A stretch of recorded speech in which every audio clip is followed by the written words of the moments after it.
All righty. All righty. With the U.S. Nationals, um, we had some battles. We had some surprises. Not necessarily surprises by the winners, but we had some surprise performances.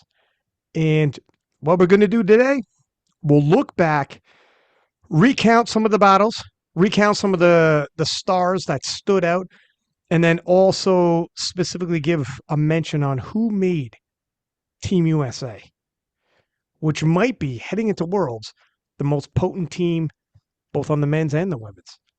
And if you guys remember, Jesus Oliveras grabbed the microphone, and this time he didn't forecast a sweep. God bless. That was 20 in Lithuania. Didn't quite sweep that, but he did say they're going to win. And we'll swing around and talk about the chances of Team USA winning in terms of the national teams. All right, let's start. What we're going to do today is a little different. We're not going to do a men's and women's episode. We're going to do one episode and go through day 1, 2, 3, 4, all in one episode. So day one, starting off, and I got my lifting cast up. We'll talk about the women's 47 kilo class and who wins. None other than Leanne Lee. And the big conversation, though, wasn't so much is she going to win because she was a heavy favorite to do so, but could she best 435 that the reigning world champion Heather Connor had posted up at Sheffield? Now, Heather had said afterwards she wasn't going to go to Worlds regardless, so likely Leanne would have made it. However, even if the reason why this is still significant, if she doesn't best Heather Connor, and Heather says, I'm not going to Worlds, and Leanne Lee goes, that's great. She's strong. But the fact that she made it past the reigning world champions PR total, and the fact that not only did she make it past the reigning world champions PR total, but actually entered into the 440s, and only Turbo Tiff was capable of doing that previously. It's not just an also ran. It's not just I'm on the team because Heather didn't want to go. It's different when you hit that number and it's no, I'm on the team whether she wanted to or not. Doesn't matter. I took that out of conversation. She might have thunk on it a couple days and said, I changed my mind. It's the IPF Worlds. What am I doing here? I may never get another chance if she made it. I took that off the table and it wasn't an option for her anymore. And as a matter of fact, I brought it into the 440s. And now, Turbo Tiff, I am within earshot of you. You have a bad day, I take it. I tell you what, give me the time I have before Worlds, you could have a good day. And we're jogging shoulder to shoulder, my friends. That is the significance of a performance when it's 440.5. It changes the conversation overall. What is your guys' impression of that? Janee, when you're watching Leanne Lee, am I being hyperbolic, or do you agree that she's a threat and her performance is that much more impressive due to those? No, I definitely think that she is a threat. Obviously, Turbo Tiff is a very strong competitor. And there's still a little bit of distance, but we're talking about 10 kilos, and 10 kilos could be a few missed lifts. I think Leanne's going to continue to progress. She's still young. She's, I believe 23, 24. So, yeah, I think give it 3 months, it could potentially be anybody's game for sure. I tell you what, like we're talking a couple of missed lifts today. If nothing changes, they're like one mislift apart, right? One bad deadlift. And because Leanne Lee might have had more in the tank, Turbo Tiff misses one deadlift, gotcha. But from now until June, if you told me Turbo Tiff as a 47 is somewhat capped out, she'll have gains, but it'll be at the margins. Leanne Lee, who I talked to on the podcast in studio, isn't even a full 104. Yeah. And if you told me she could cover that gap, so she is 450, that's not crazy. That's not a crazy. And if you told me, no, she does, we don't need Turbo to miss lifts. They can both go 9 for 9. They both go 8 for 9, and Leanne Lee wins. I believe you. Am I talking crazy, Eric? No, I think there's two really interesting things to consider here, and you alluded to them. One, Leanne is coming into the top of the weight class. Tiff is pushing the boundaries of the weight class, and she's been there a while. And, she's even talking about, hey, once I get this unfinished business done, maybe I'll go 52. So I think it's really cool. And as well, just like you said, she went 9 for 9. She got all of her lifts, total 440.5. And of course, we're dealing with smaller absolute numbers, so 10 kilos does mean a little bit more. That would be like trying to go up 20 kilos if you're a 93 and get the next person. But that's also, to Janee's point, that's one attempt on a squat or a deadlift, maybe not a squat, but it's potentially within one larger attempt. And the last thing I'll say is that this is a more well-rounded lifter. If you look at the other contenders who had to go against Tiff, Heather Connor is going to be basically playing catch up and then, trying to pull something big. And Leanne's really well-rounded in terms of, she set an American record squat. I mean, she's going to still be behind on the subtotal, but she's got a big deadlift, and I think that is going to make for potentially a little more of a competitive race as she's able to keep pace. And you kind of know how it goes when you're a big deadlifter. You have to sandbag a little bit on the subtotal, go 6 for 6, or you're done. And Mm. then depending upon how good the other person's day goes, you gotta sometimes it feels like a Hail Mary no matter what on your third attempt. So you get the final say, but it's not a say you necessarily want to have. So I think we're in for something that is going to be a little more of a nail biter, and especially a year from now or two, if not this year, we're going to see some very tight battles. And Matt, if we're looking at it, thank you for hitting up that. Yeah, she is eating into 105, and she's going to continue to grow into it, or 47 kilos, sorry, 104 pounds. Matt, when you're looking at attempt selection, and previous to Sheffield, attempt selection was a question mark on Team France. Turbo Tiff not going 9 for 9, and she could win. She could win Mhm. at that. Now she's a level up. She's in the 450s. But when you look at Leanne Lee, went a perfect 9 for 9 as well, and looked like she had a little bit of meat on the bone. And the fact that she is not so much loaded on one particular lift, however, she will probably out deadlift Turbo Tiff. Oh yeah. She will probably have the last say. And we probably did not see her top end deadlift. When you look at this, what are your thoughts for Worlds, and how conceivable is it? How much of a danger is she to Turbo Tiff?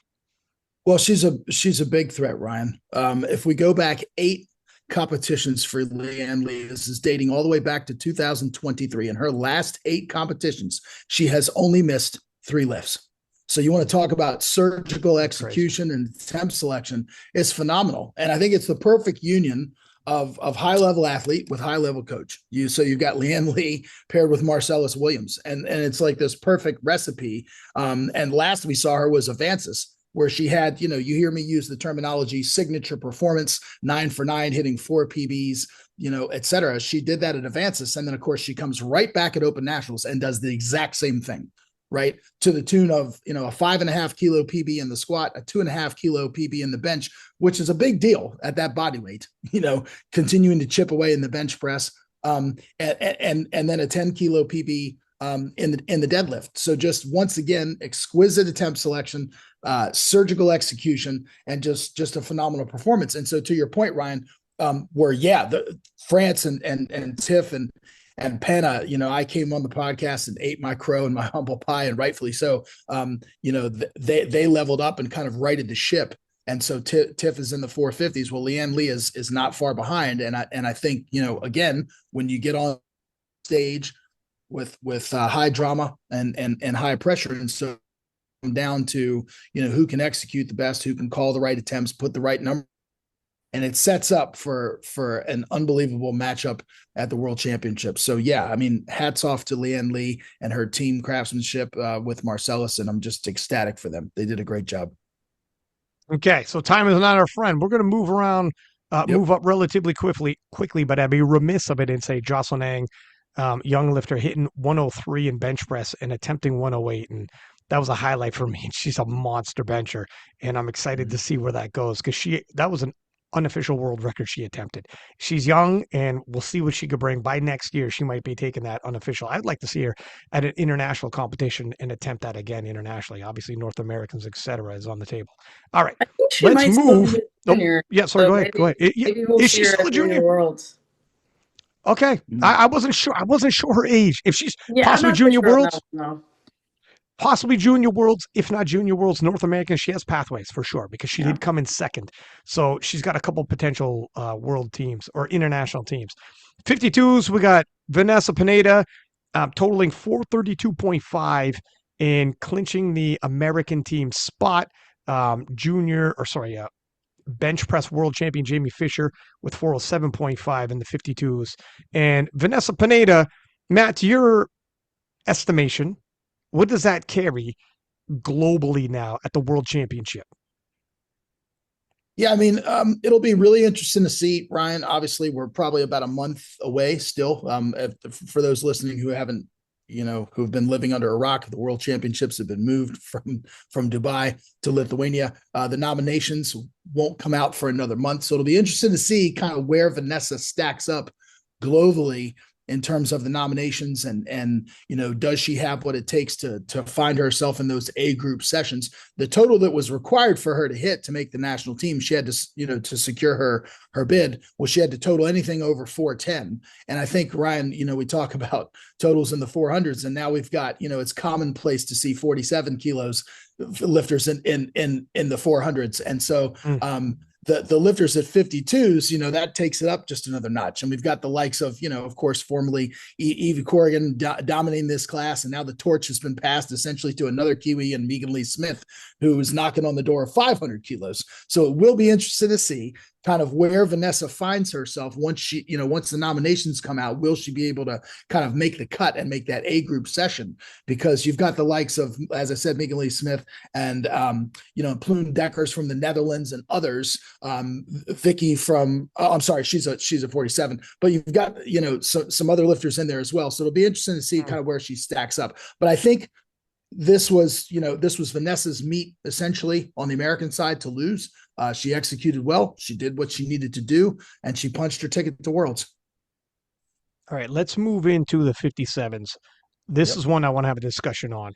Natalie Richards. Now, this turned out to be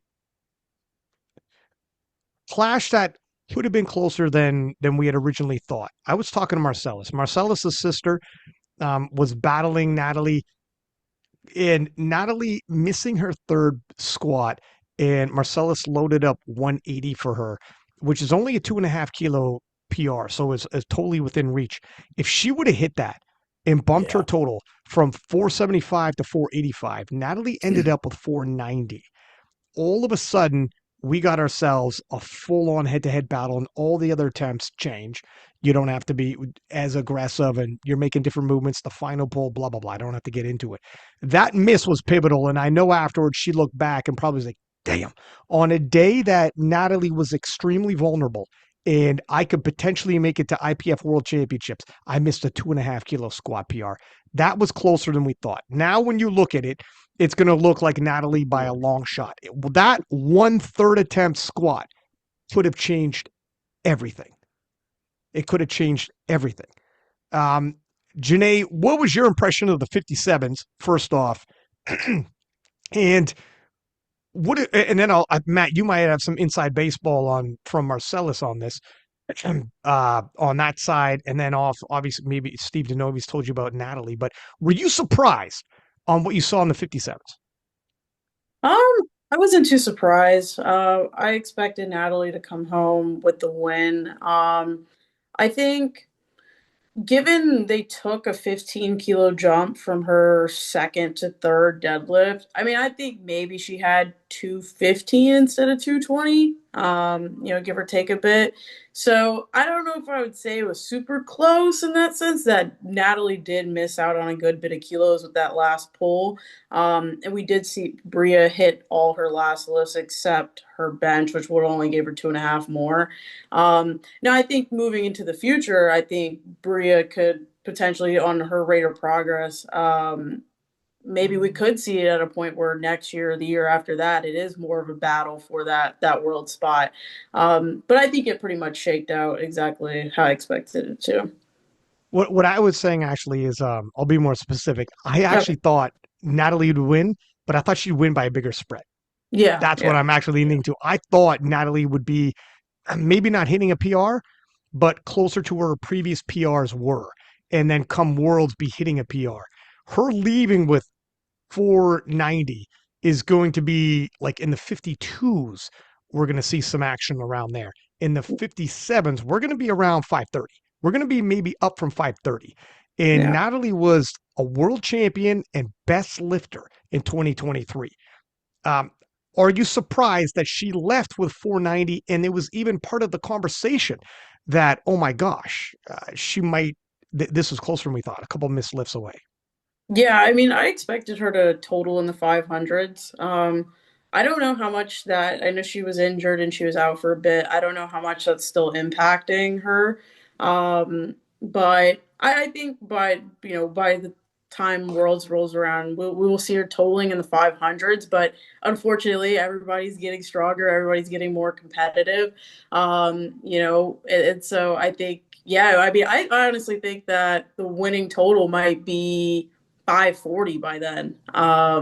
Maybe that's a little bit Hmm. overshot, but yeah, I think she's gonna have to do some work to secure that win. And I don't necessarily foresee it happening this year. Matt, do you have any, what's your ideas on, I don't know if you have any inside baseball on Well, the injuries. yeah, no, I think as we know, Natalie's been battling back from this back injury that's kind of plagued her, and I think she's got that mostly sorted. I think she's probably 95 to 90, to 100% good. I mean, but also to be fair to Natalie's credit here, she missed two lifts. She missed her third squat and she missed her third deadlift, and they took a big jump. So if she connects on those, that's an additional 20 kilos, and we're talking a 510 total. So I think they had some wiggle room. They came in kind of understanding that. I think Bria and Marcellus's team all along, they were kind of there, not to just I think respectfully, they just wanted to keep Natalie honest. And I think they kind of did that. They kept Natalie honest, but Natalie missed two big attempts there. That last deadlift, they took a big swing, but they kind of had that cushion to do so. So I do anticipate, I mean, Natalie has totaled over 500 kilos in her last 5 out of 9 meets, I believe it is. And so she's fully capable. And I do think that by Worlds, Natalie will see Natalie Richards back into the 500s and competing for a podium spot. So she can't be 100% because she's missing lifts that are under her PRs. She is, yeah. Again, and I believe if I remember correctly, that 220 deadlift was close. I mean, it wasn't like it didn't come off the floor. I think she got it moving, and I think she had a good scrap with 220, and it was kind of a near miss. So anyway, that's kind of to her credit as well. But yeah, I mean, I think look with Natalie and Steve, I think they'll right the ship. Um, you know, are they a threat to win gold at Worlds? Probably not, but definitely still a podium threat. If they can clean this up a little bit and she can come and kind of deliver that full package, which I think, to be fair, we're used to seeing Natalie do. Yeah. She's got the heart of a lion. There's absolutely no question about that. And she is a podium threat. No question there either. Yep. Whereabouts, like how much does she need to right this ship? And where she needs, my estimation, she's got to be over 500 kilos for sure. And it depends on, Oh, we have to see the roster. We undoubtedly. can't totally Because turn this into a we have preview show, Rod but Jacob, Joy Namani. Jad That. moved up to 63, I think. Oh Her yeah, last, she did. She did. yeah, which bodes well for Nat.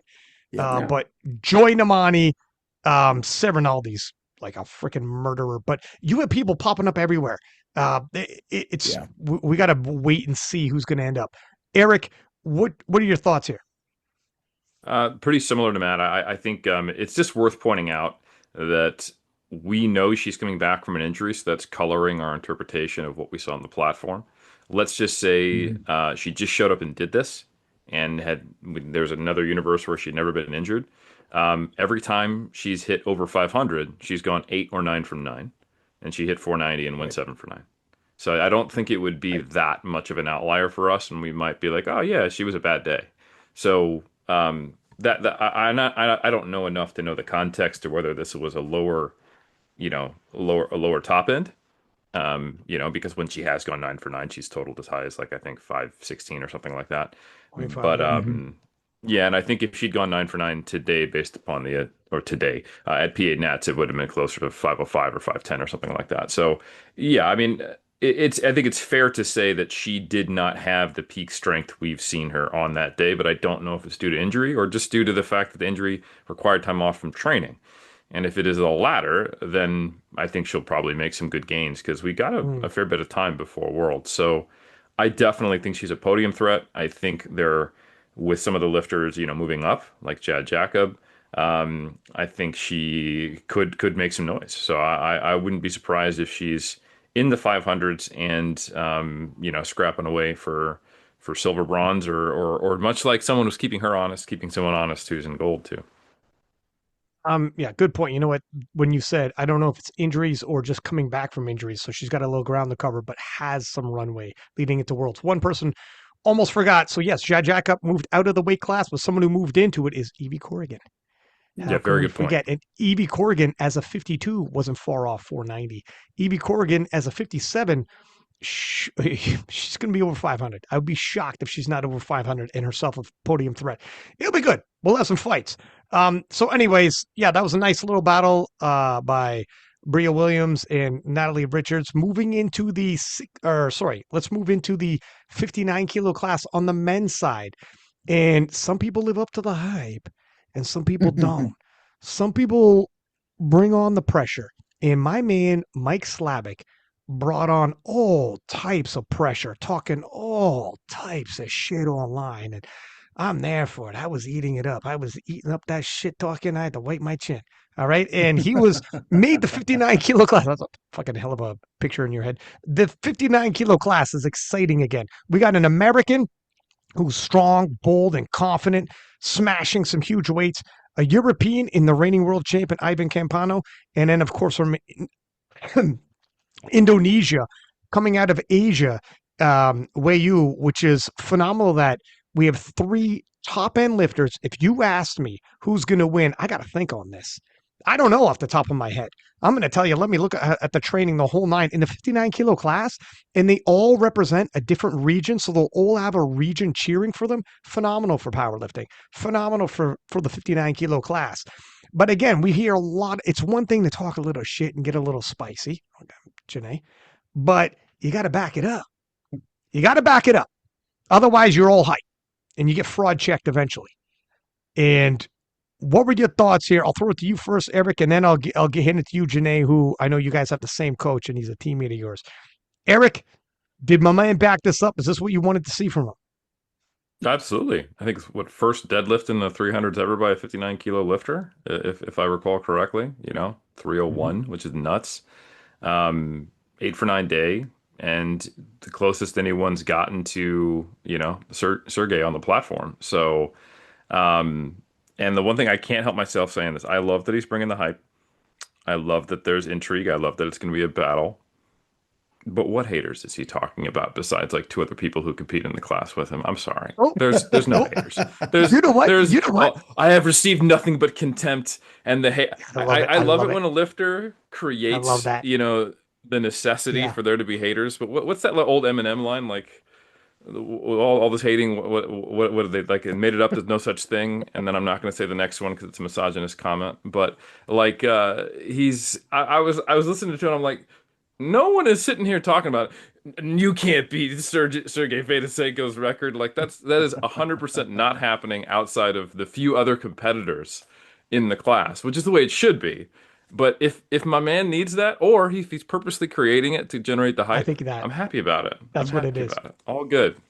And all and I, all and all nothing but respect and love. But I found that I was just like, come on, bro. Well, let me say something because and I'll throw it back to you. I don't want to interrupt, but I think it's the latter. I think he 100% is generating that. He wants if you get bold and start talking shit, usually people start being like, can't wait for that guy to lose. And that actually is a way to bring viewers. And I think he wants that. I think he wants to be, I'm about to kick, who's your favorite lifter? I'm going to kick his teeth in. How you like that? How you like that? He's playing the heel and he wants you to feel ways like, oh, fuck, that gets me riled up. Like, good. Good. Tune in. Tune in. He's saying things provocative on purpose. He dropped down from his 66s to 59s and he said, "You're welcome, 59s. I saved your weight class. Now it's finally interesting. You're welcome. You should thank me." He's being a heel. If this is pro wrestling, you got babyface. You could do anything if you set your mind to it. I just want to inspire. And then you got heel, who purposely tries to rally up the crowd. You're in Houston. You're from New York. You're in Houston. You say, "Hey, what's up, Houston? Tried your best restaurant. Tastes like shit. How you like that?" It's too hot in here. You guys are all high school dropouts. You talk shit and you drop the mic and leave. You're purposely trying to. He's doing it on purpose, just to let you know, so even if he's thinking, I don't have it yet, he's building that hype. And by the time he gets the worlds, it's going to be like, let's go. Tune in. Tune in if you want me to lose and shut my mouth, or tune in because you're like, let that guy with the chest out clap these other 59s. But he wants you to care. So I like it. I like it. But I agree with you, Eric. I think your assessment's 100%. Not everyone's hating right now. I think people actually like it. But if he keeps going, there'll be a groundswell of people like, fucking, I'm getting enough of this guy. I want him to lose. He just started. Sorry. So continue, Eric, your assessment there, if you had more. No, not a whole lot more. I do think he's got more in the tank, and he's probably got a good shot. And there's actually others who are going to have a shot internationally. We're seeing this Mm-hmm. class develop. My man from Indonesia and others. It's just really cool that we're seeing. And to point out, the second best total in this class Mhm. was 612. We're looking at that being a step above what was required to win this class at Worlds just a couple of years ago. Having a 600 total at all, it's like, oh my God, you're on the podium or in the first or second spot. So the class is developing, which is great to see. Very similar to what we were just talking about in the 47s, where you've got potentially out there 3 or 4 Americans who can all total around, 400, which was just not a thing. So anyway, it's just really good to see the 59 kilo class develop. I think we are within 1 or 2 years away of seeing Sergey Fedosenko's records fall. Could be this Oh, year. I'm not sure, but I think it's going to be really interesting. Michael Slavic has probably established himself as the front runner in that chase with this performance, I would say. oh, Yeah, so I'm excited. Like I said, as much as I kind of chuckle and feel superior listening to him talk about that. And my inability to even total that as a 93. I think like I'm he still took a very shot at you. impressed. Yeah. You should return and take a shot at that total. Be like, excuse me, sir. I'm coming out of retirement. Excuse me, sir. You ruffled my feathers. I'll see you at Sheffield. Give me the That wild the card. battle the battle no one cares about. Exactly. It would be good to That's right. see. Yeah. But you know what? Okay, interesting, because you can't look past Ivan and Wayu, and I think if Mhm. you I think all of them are capable of going after the Fedoshenko record. Again, it's difficult right now. We're a little far out from seeing their prep and worlds and whatever, and we don't know the body weights. Janee, this is your teammate. This is your boy now. What is your how proud are you of what he did? Did he live up to the hype? And what is your impression of what he might be able to do at Worlds? Yeah, no, of course I'm super proud of Michael. I was obviously rooting for him.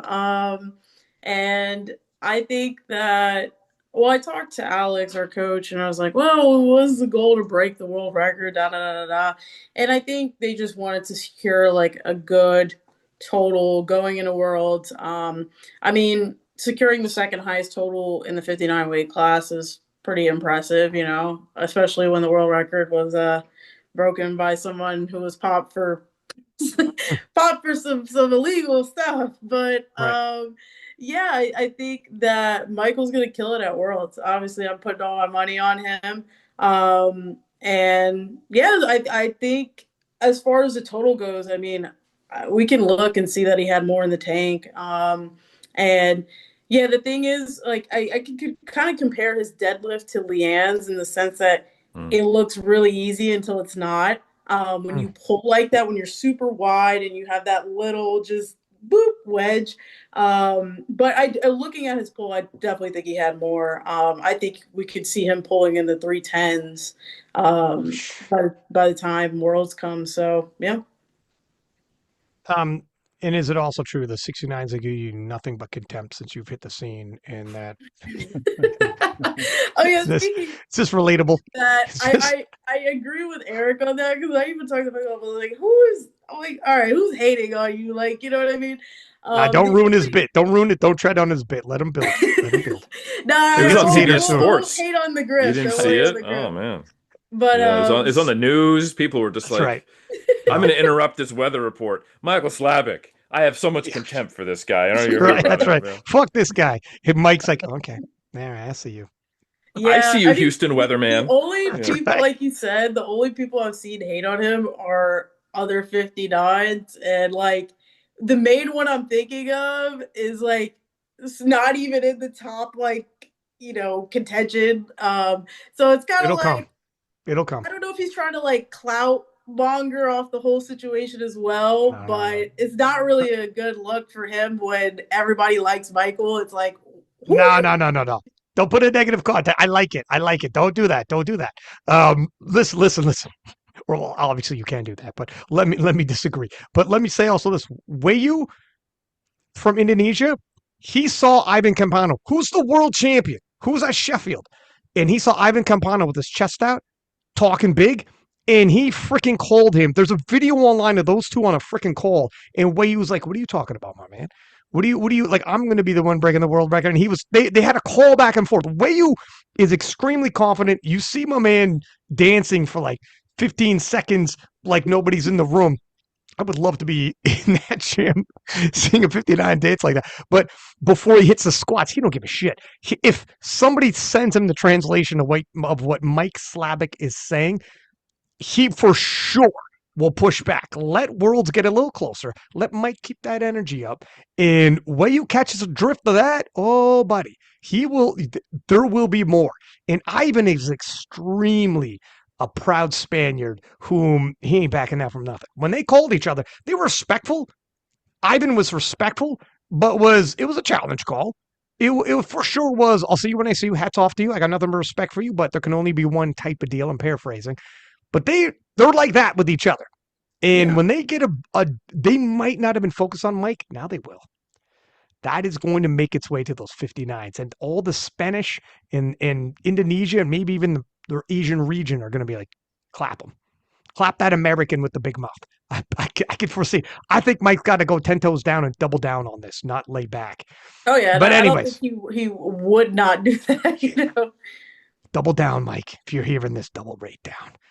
Get personal. No, I mean, don't get personal, but keep going anyways. Keep going. Sorry, go ahead, Janee. Keep going. Keep going about your assessment if you have more. Um, yeah, I mean, I think they were actually really happy about the bench because I think out of all their lists, it's probably the one that was trending a little bit lower. The squat, I forgot exactly what happened. I don't know if he missed his third on depth or was it depth, Matt? I think it was. I think he said he cut it just a little bit. Yeah, I think because he wasn't fully feeling the effects of the recomp, yeah. in the way that he'd hoped for, and I think he cut it just a stitch. Yeah, I see. So yeah, I mean, okay, I remember now. Yeah, he did cut depth, but it moved pretty quick. I mean, so if you can just clean that, and this is the part where it's dangerous, right? Because he online he talks about, yeah, I never squat to depth in when training, like, and so then he's like, but I always hit depth in the meet. So I'm like, nah, you gotta hit the redemption arc next meet. You can't be missing depth because you talk all that shit. Now it's like, oh, well, you missed depth, and then because I think that's one of the things people were coming at him for is like his training methods are a bit unconventional. He's like one of those people that's like, I don't want to lift the standard, we'll just put it on the platform, right? Can I say And I something, mean, it Eric? works for him for the most part, I would I say. think we identified a hater. I think we identified a hater, Eric. There What, you me? go. There's the answer to your question. Can you believe this? On It really does be your people that do you like that. I can't. Yeah, on the same team. It's a sad Well, thing. we have It's a sad completely thing to different see. training styles. That's the funny part. Like, I would say, even though we're probably the top contenders on challenge coaching, it's like I'm very much like I want to lift a standard. I don't want to think about having to change stuff. Like if I need to, I will. But I'm very much like I don't even deadlift with straps. I'm like totally against straps. Michael's the complete opposite. He's like constantly using Please. straps. Yeah. Touch and go bench, never hitting Love it. down. So, You're a little bit but we're country. both He's great a little bit rock athletes, and so roll. everybody has their thing. You're a little bit country. He's a little bit rock and roll. Okay. Yeah. That's So, but sorry. it works. It works. So but I'll be coming for my world, but it'll be like you better not miss depth, or else you're gonna actually have to start hitting depth and training. Oh, he does, but it's like a month out. He starts hitting depth. he takes it seriously a month out. I love it. Yeah, I love it. yeah, pretty much. Matt, Yeah. we got some impressions here, and Eric even said he's the front runner to break that world record. What is your impression? And we'll touch base on this on the world's preview show, but front Yep. runner? Yep.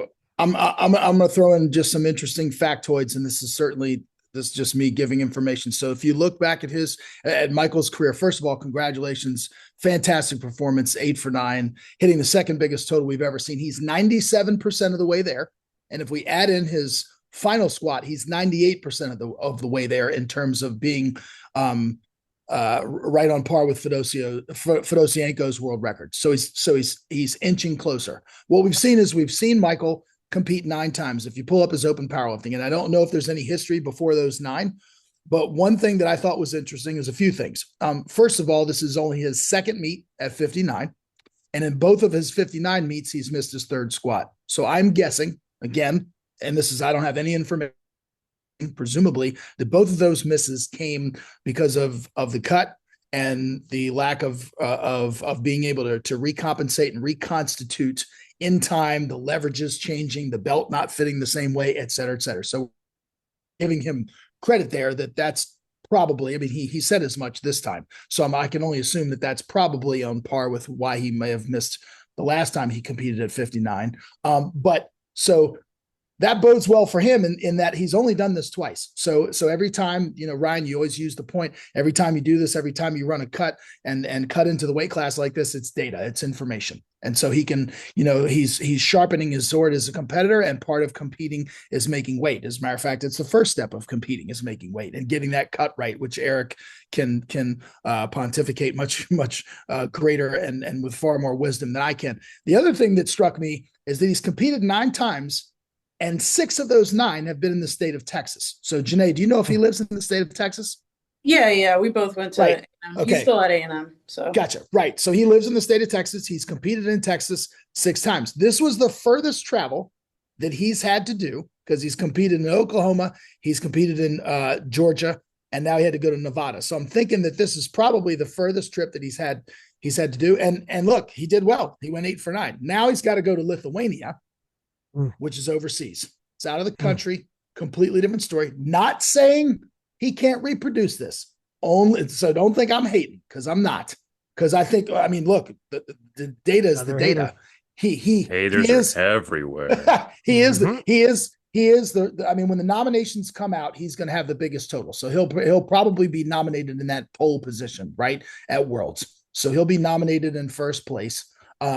And definitely, not only is he a contender to win, but he's a contender to potentially break Fedosienko's world record. I mean, do I think he'll do it at Worlds? That's a completely different story, because he's got to travel overseas. He's going to have to make weight again. And now he's going to have to be making critical, attempt selections based on 2 guys who are running side by side to you, or a couple of guys who are really, really close. Whereas in this one, he had the liberty, he had the luxury of taking attempts and not having to check his rearview mirror and his side mirrors and that sort of thing. But anyway, those were just some things that I noticed, and this was a fantastic performance. And yeah, I'm keen to see if he can do it, at Worlds. But look, hey, he's put up a total that is, quote unquote Sheffield worthy. So if he can win at Lithuania, presumably he's going to be over the 95% threshold anyway. So all these guys are.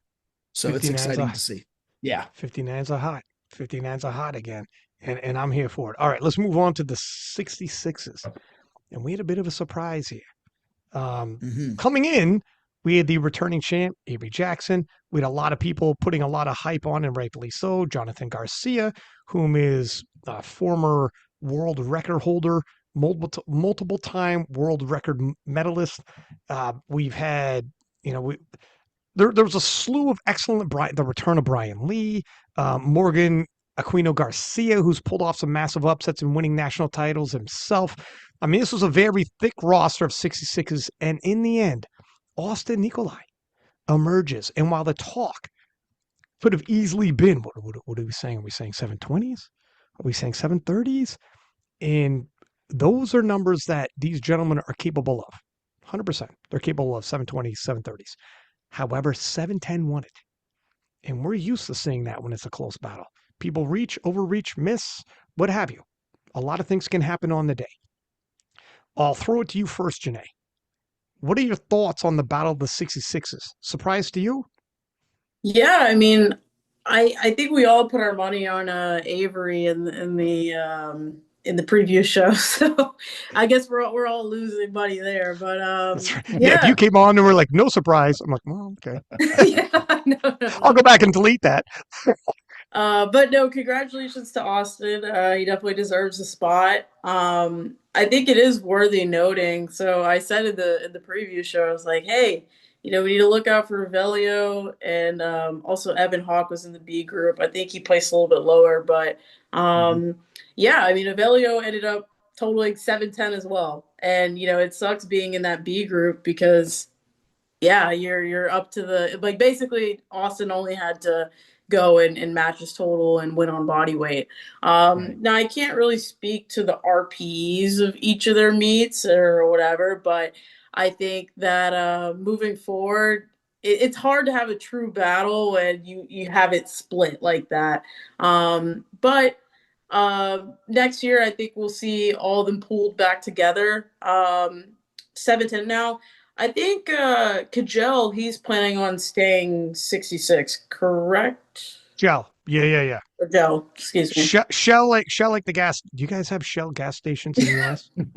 Yeah. Shell I like the even know how gas to station. pronounce it wrong. Is my coach, he always says Kajel, like I guess as like a joke. And Blasphemy. it just like Blasphemy. stuck. And so in my brain, I'm like, Yeah, that's very insulting.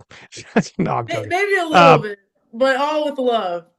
All right. No, it's okay. So Janee, it's pronounced K-gel is actually the way Yeah. to do it. K-Gel. Yeah. K-Gel sounds like a fucking rapper that I want. That's I what want to drop the biggest summer banger. Yeah. Stay tuned. K-gel and Janee. They're a fantastic MC DJ group together. Yeah. Oh my Right. God. You showed your age at the end of that sentence, but anyways, all right. But sorry, Janee, continue. But yeah, if Shell plans on staying 66, it's obviously gonna be a little hard to out total him. But I think that we will see Austin definitely in podium, not or on the podium. Most likely second place, based on the data from last year. But yeah, so So it depends. Like again, difficult for a world's preview show, but Joe Jordan, whom is American but represents USVI in SBD Austin, did 732. Now, I'm not saying I think Austin was capable of more than 710. You're doing what you need to win. And Gonzalez earlier the day did 710, which is amazing. They actually tied the winning total, lost on body weight from the day session. But I don't even know what all the other 66s coming from the rest of the world are looking like right now. It's very difficult. I agree with you. He's probably a podium threat. And his top end, I think it's going to be more than 710. And if you told me it's around 720 and he makes it on a podium, that wouldn't surprise me. Exactly where, though, hard to say right now because the world's a big place. But he's battle tested, if nothing else. While others faltered, he stayed the course. He only missed one bench, and that's 2.5 kilos. And that's how you freaking win national titles. He lost 2.5 kilos while others missed and lost 10 kilos here, 5 kilos there, and it really stacked up on him. Eric, what are your thoughts on this? Can I actually? I actually am very curious about Matt's thoughts on this because the reason why is because I saw this in some of the attempt selections. I was like, what are you doing? We're going to get to that. So I would actually love to pitch it over to Matt and have him talk from the same kind of respect he showed me for making weight. I want to defer to the expert here on attempt selection because there were several times I was like, why in the world would you choose that? You have never, I'll let him say it. Matt? Yeah, so I think, look, here's the situation, because I mentioned this before. I coached Joey Correa in the morning session, and I had mentioned Joey as being a potential threat coming down from 74 into the 66s. And of course, we had Avelio Gonzalez, who has, as we said, totaled 710. So Joey had a great meet, totaled 702.5 in the morning session. ended up straining his pec on his second deadlift, so we didn't come out for a third. We were hoping for more. Could we have pushed, Avelio at that point and gone past 710 with his injured pec? Probably not. Had Joey not pulled his pec on his second attempt to strain his pec, we would like to think that we might have been at 710 or slightly above. But all credit due to Avelio Gonzalez in that morning session, which a lot of people, don't keep their eyes on and pay a lot of attention to, having just a fantastic performance. And to Janee's point, she didn't get to see the RPEs. I mean, I was there. I mean, he missed his third bench. I believe that was on strength, but he had room left on the deadlift. That looked comfortable. It wasn't an RPE 10 deadlift. And he had just a phenomenal performance.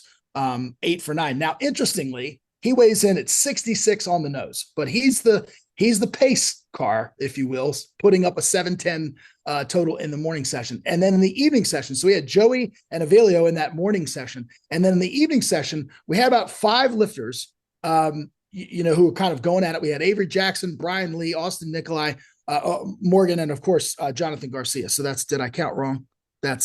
Yeah. 1, 2, That's 3, right. 4, 5, 6. Six lifters there, I guess it was. Or yeah, that's 5 lifters in that evening session. And so, yeah, we came on the podcast. We all picked Avery Jackson, and really, I was just that he only made 5 attempts. I think he looks like he overcooked himself a little bit in training. He had hit that 275 kilo squat at an RPE 10, came in and couldn't connect the dots on 265, 10 kilos less. So hit the 275 in training, probably over body weight, et cetera, and then has to make that cut and can't produce a big squat on the platform, which he's been known to do. And then also Avery missing 2 deadlifts, and that really came back to bite him. I mean, he goes RPE 10 on that second deadlift with the 297.5 and misses it just, on strength. So I don't think anybody in the room came back and expected him to be able to connect the dots on his third one. So it felt to me, and I'm going to get to some of the attempt selection to your point, Eric, in just a moment. It felt to me like this was almost, and this is no disrespect to Austin, like a last man standing. It's kind of like, because there were so many missed attempts. You had Avery Jackson missing 4. You had Brian Lee missing 4 attempts also. Jonathan Garcia missing 2. Morgan only missing 1, but Morgan's seems to be just a slight tier behind in terms of the aptitude to produce a huge total. What was interesting to me, a couple of things in the attempt selection, Jonathan Garcia's third squat. So he's the American record holder at 278 kilos. We saw Jonathan hit 280 in training, and we talked about it on the podcast. Absolutely annihilated it. I mean, it was one of the deepest and most phenomenal squats I've seen Jonathan Garcia in training. Matter of fact, the best training squat I've ever seen him do. But again, we're assuming that he was over body weight, has to make the cut. And I was just curious why they took 280.5 and not 278.5. And I know that we say, we're splitting hairs. It's only 2 kilos. But his second squat, and you mentioned it, Ryan, it looked like Jonathan's second squat, he kind of got a little offline. It was a little weird, that second squat. So I'm thinking, man, why be so aggressive and go for the 280.5? But maybe their coaching team and Jonathan is like, hey, man, misgrooved it. I can come back. This is my jam. I'm the world's best squatter at this weight class, which he undoubtedly is. He's got the world record at this weight class. So maybe he thinks, hey, coach, I can correct the mishap on the second attempt. And then Ryan, as you mentioned, on one of your other wrap-ups, I think we saw him kind of dump the bar over his back. It was really weird because the bar ended up halfway down his back and he was in a really compromised position. And we were, he walked off very gingerly. So I was thrilled to see that Jonathan was actually okay. And he was actually to come back, was able to come back and finish the meet and compete. And he benched really well to the tune of 180 kilos. And I think they ran into the issue with Jonathan where he left so much meat on the bone with that bench. I mean, that third bench looks so easy. And I can raise my hand and say, we did the same damn thing in Lithuania. The last time that I was the head coach of the team, I was like, crap, we had no idea that his bench was going to show up like that. So I think they lost some kilos on the bench press where they could have taken more, and they probably didn't know that he had that much. And then the other bit, I think with Jonathan that I was a little bit curious about was the attempt selection in the second deadlift. They only went to 257.5 kilos, which brought him to a 707.5 total, which was 2.5 kilos below Avelio from the morning session. So look, we've talked about it on podcasts before. Let me preface by saying I am not always a fan of covering the spread, okay, of the competitor and matching the total. And Jonathan was lighter, but this is one of those times where I think they should have done that. If you're going to take that big of a jump, you add the extra 2.5, you're at 260 kilos.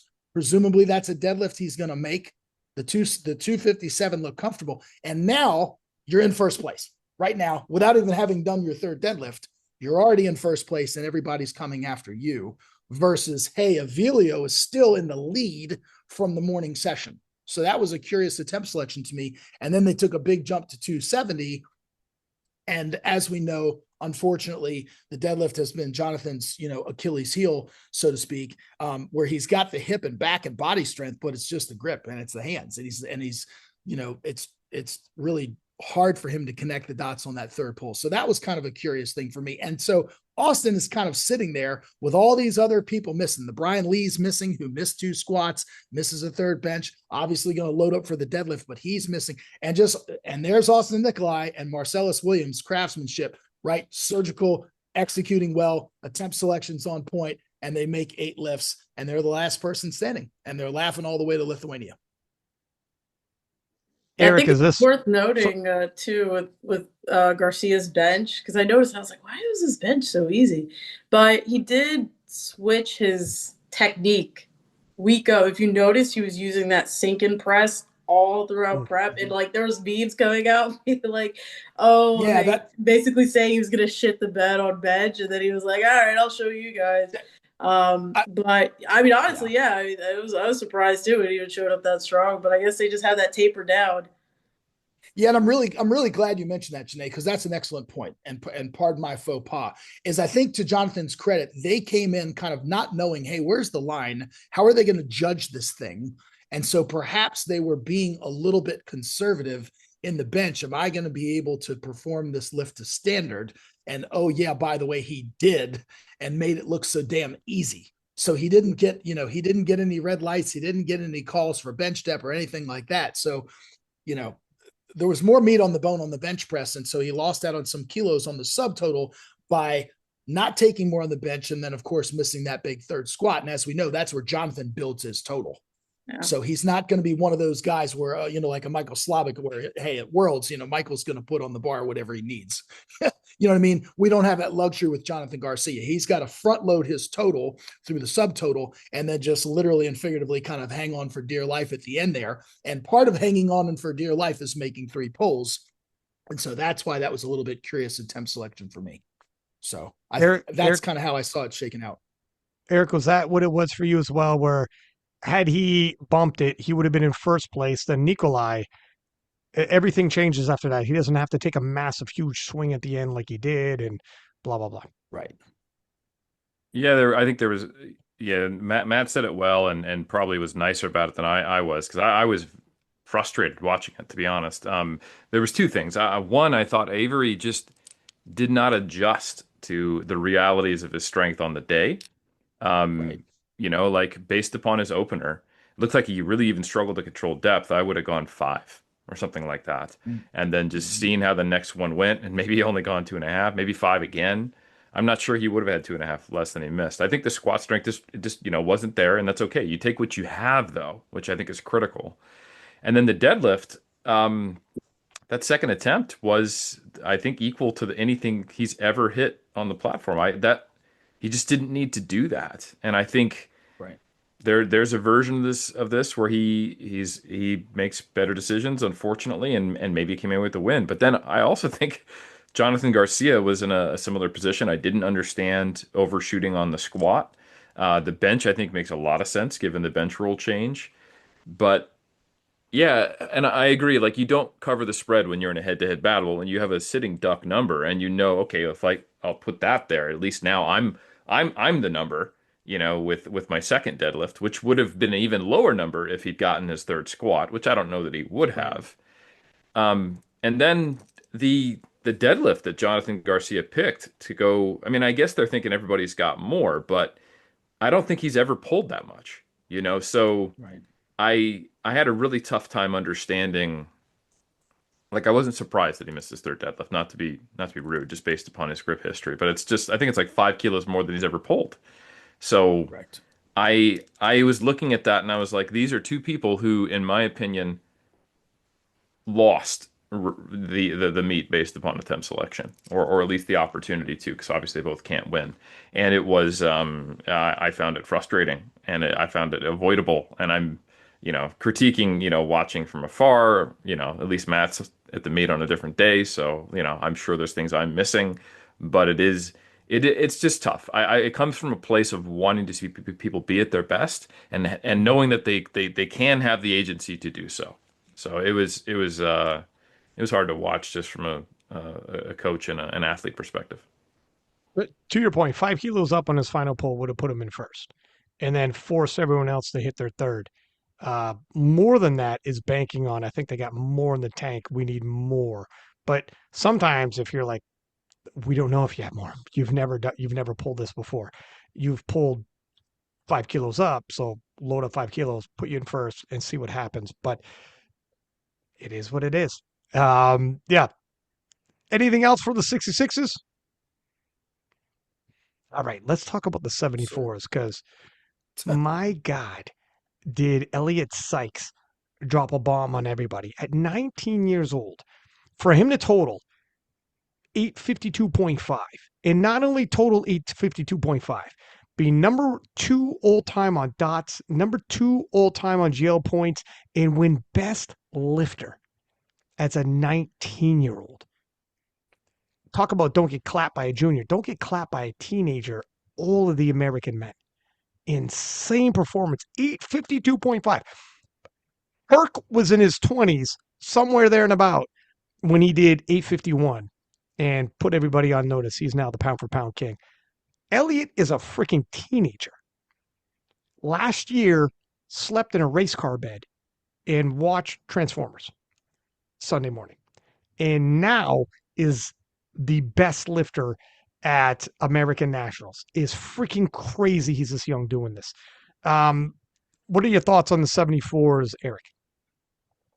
It was incredible. Elliot Sykes, I think, you know what impressed me almost as much as his lifting is how well spoken he is and his perspective at his age. I think that is pretty unique at his level. He's the maturity that he has and the respect for the competitors, and also the ability to look at his own position and go, wow, I am at this age. If we were to wind back the clock and look at, say, a Taylor Atwood or an Austin Perkins at the same age, I'm actually ahead of the pack, and I'm incredibly lucky to be able to make my passion, with this and have the opportunity to push this far. So I think he has the mindset of an athlete who will have longevity, and he is starting at a much higher point in terms of potential. So I am.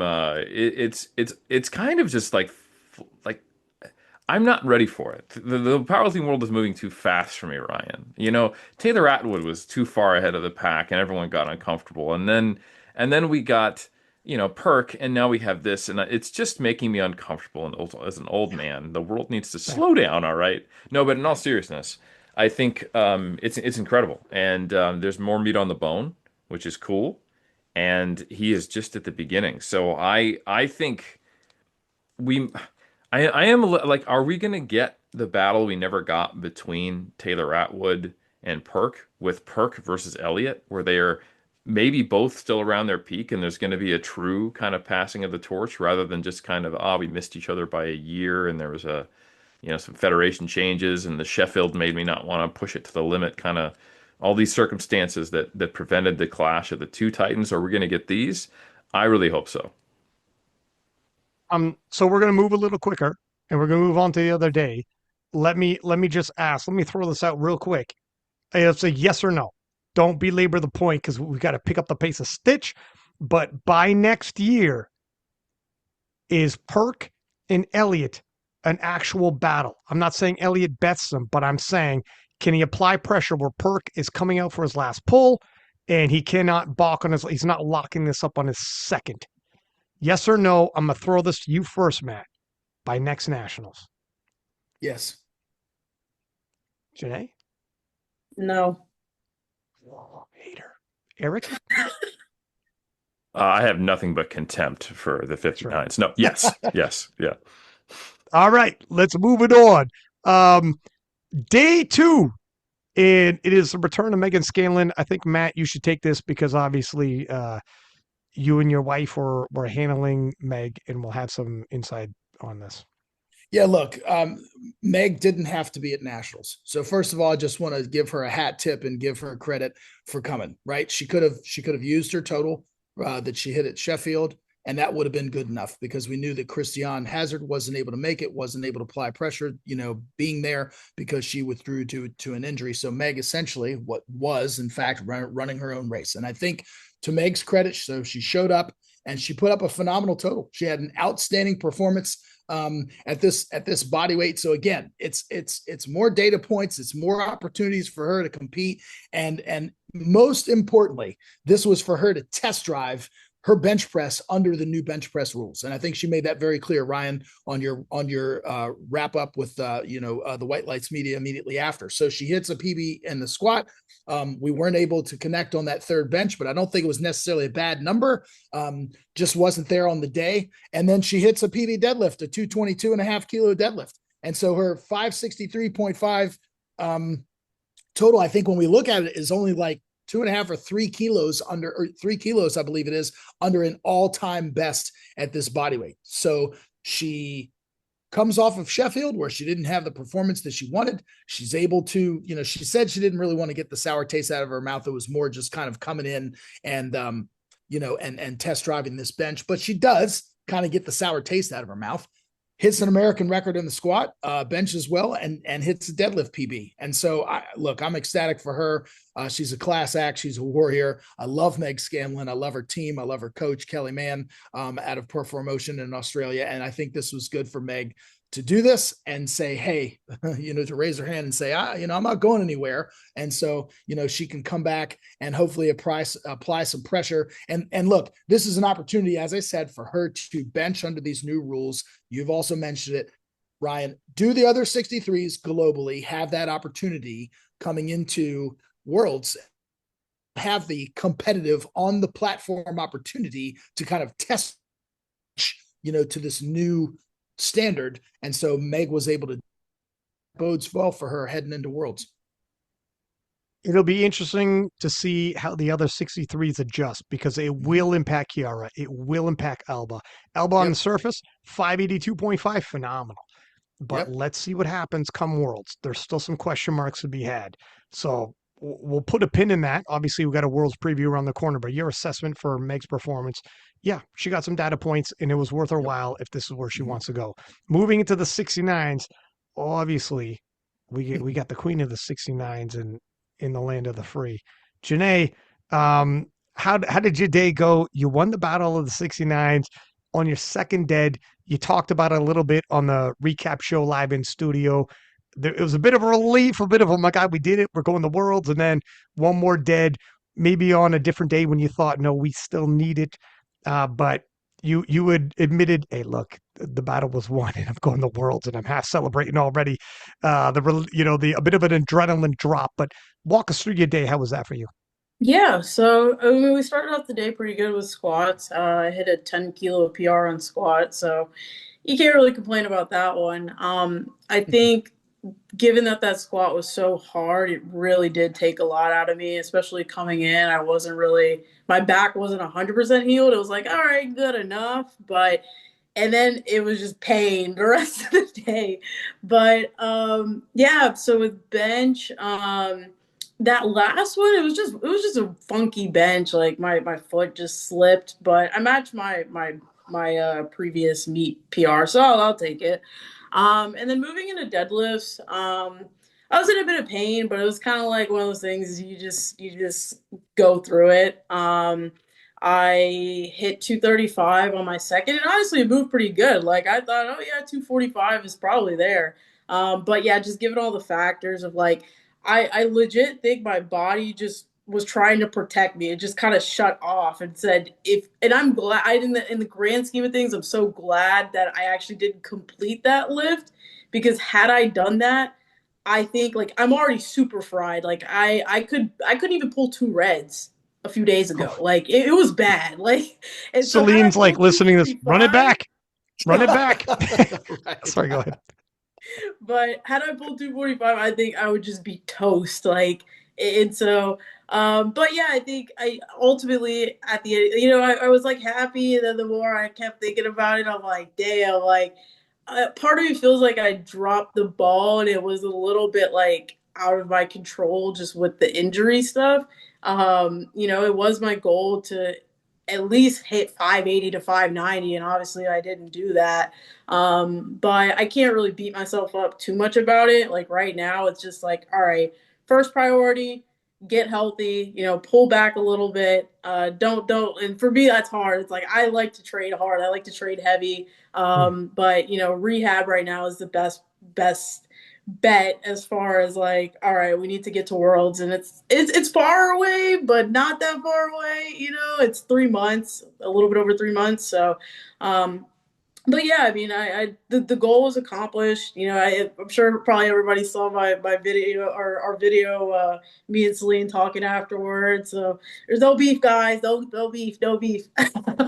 So, but yeah, overall, I mean, I would say this is probably one of my least fun meets. It was just like survival mode, just get through. But we brought home the W, and that was the goal at the end of the day. So I can't really complain.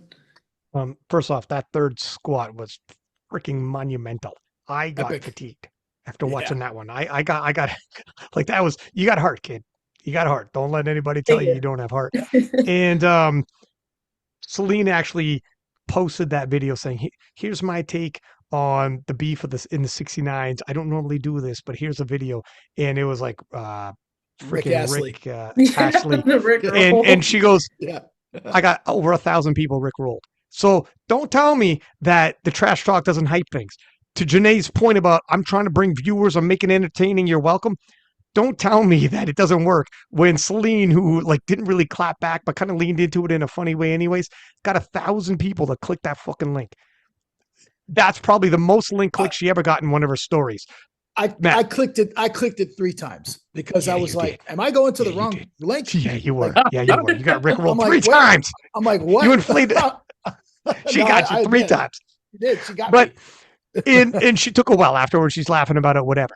And then Yeah, for sure. you saying, okay, we're all good. Don't worry, everybody. This is like Roberto Duran before Sugar Ray Leonard. Leonard had never been in a beef with somebody before that was trash talking like Roberto Duran was, and Roberto Duran beat up Sugar Ray Leonard, and Sugar Ray was like, why can't we be friendly about this? Why can't we be gentlemen or whatever? And Roberto Duran with the machismo was like talking trash. And then after he beats him, he goes, now we can be friends. And it was like, oh, now we're friends. How you like that, Ray? But anyways, I know that's not the way you meant it. You guys are all good, and she's lying as well. She wasn't, she kept her chin down and was ready for the battle. Good on you guys. We're going to keep this moving relatively quickly as well. Let's move directly into the Battle of the 83s. Joe Bornstein hitting 892.5, but my man had a lot to say. Eric, Joe Bornstein hopped online and said, everyone's asking, what about Taylor? And he's essentially saying, look, the number two threat to me, it's not Jaden. It's not Gerrans in the internationals. It's not anybody else. It's probably Austin Perkins is the number one threat to me. And then I was like, well, now Taylor has an opportunity to go to North Americans, hit that world record that you're probably not going to push at Worlds, and might see you at Sheffield. And he's like, yeah, that's great. But part of powerlifting is surviving the taper and make it on the platform. Even if he breaks the world record in North Americans, that turnaround is going to kill him, and he'll be cooked, and I'll walk over him at Sheffield. And oftentimes, when I paraphrase people, I'm hyperbolic. Tell me I was hyperbolic. I don't know if you've seen the in studio Joe B. People afterwards were like, "Holy shit!" Joe B. was he was dancing on Germans, being like, "Oh, yeah, Germans beat me." Let's be honest, he's not on my level, and he was very confident. Eric, what's your impression? You are not hyperbolic. I mean, and it wasn't just a shot at Durance, too.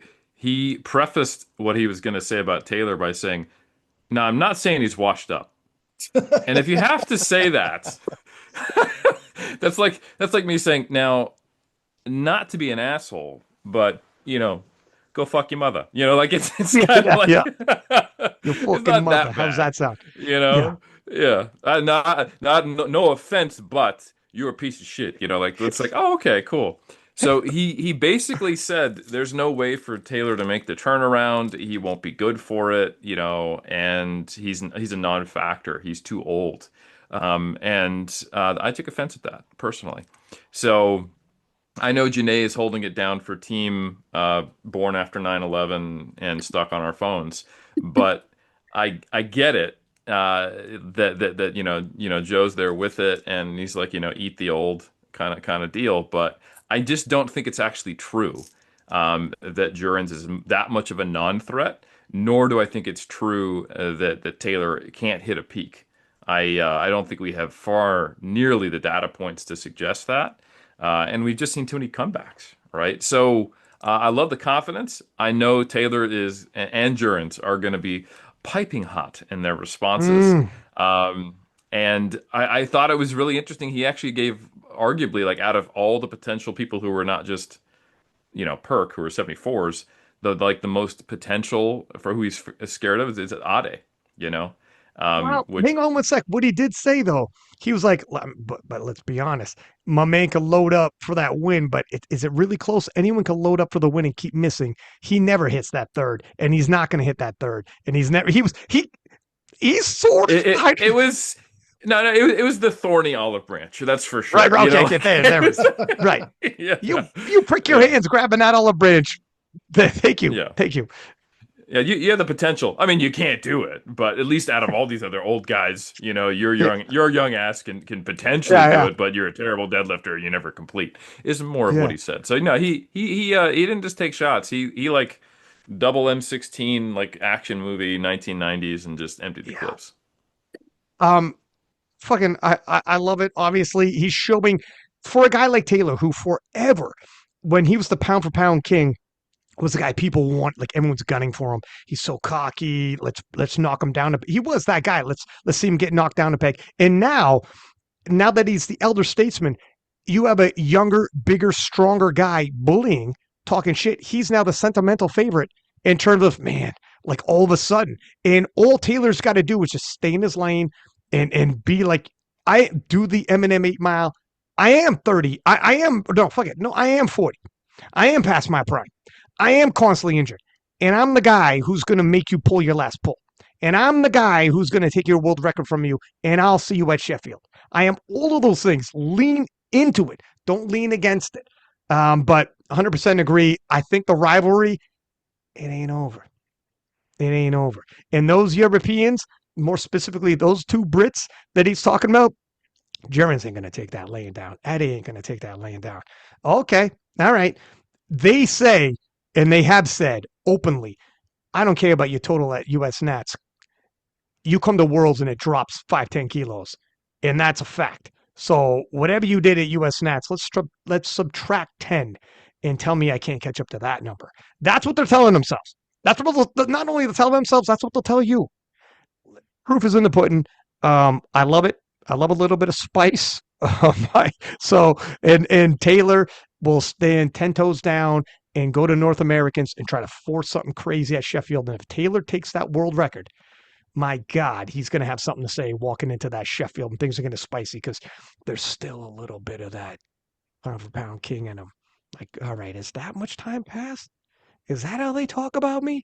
And Taylor was quick to be, Joe B was saying, look at, I mean, Angelo's closer to my age than Taylor. Taylor's 40, blah, blah, blah. And Taylor's like, I'm 37.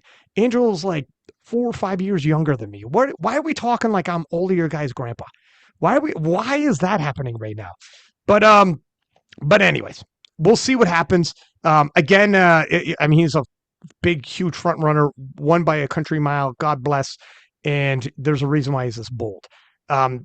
Do you guys want to move on to the following day? I know we're moving a little more rapidly, a little more quickly, but we're touching up on who makes the American team, etc. We good to move on to day 3? Yeah, okay. I'll take that as I, sir. I just want to add one thing because I'm about to bounce off anyway. Okay. So if I can just add just real quick. Sure. First of all, congratulations to Joe Bornstein. He is the only 83, as we know, to total 900 kilos twice.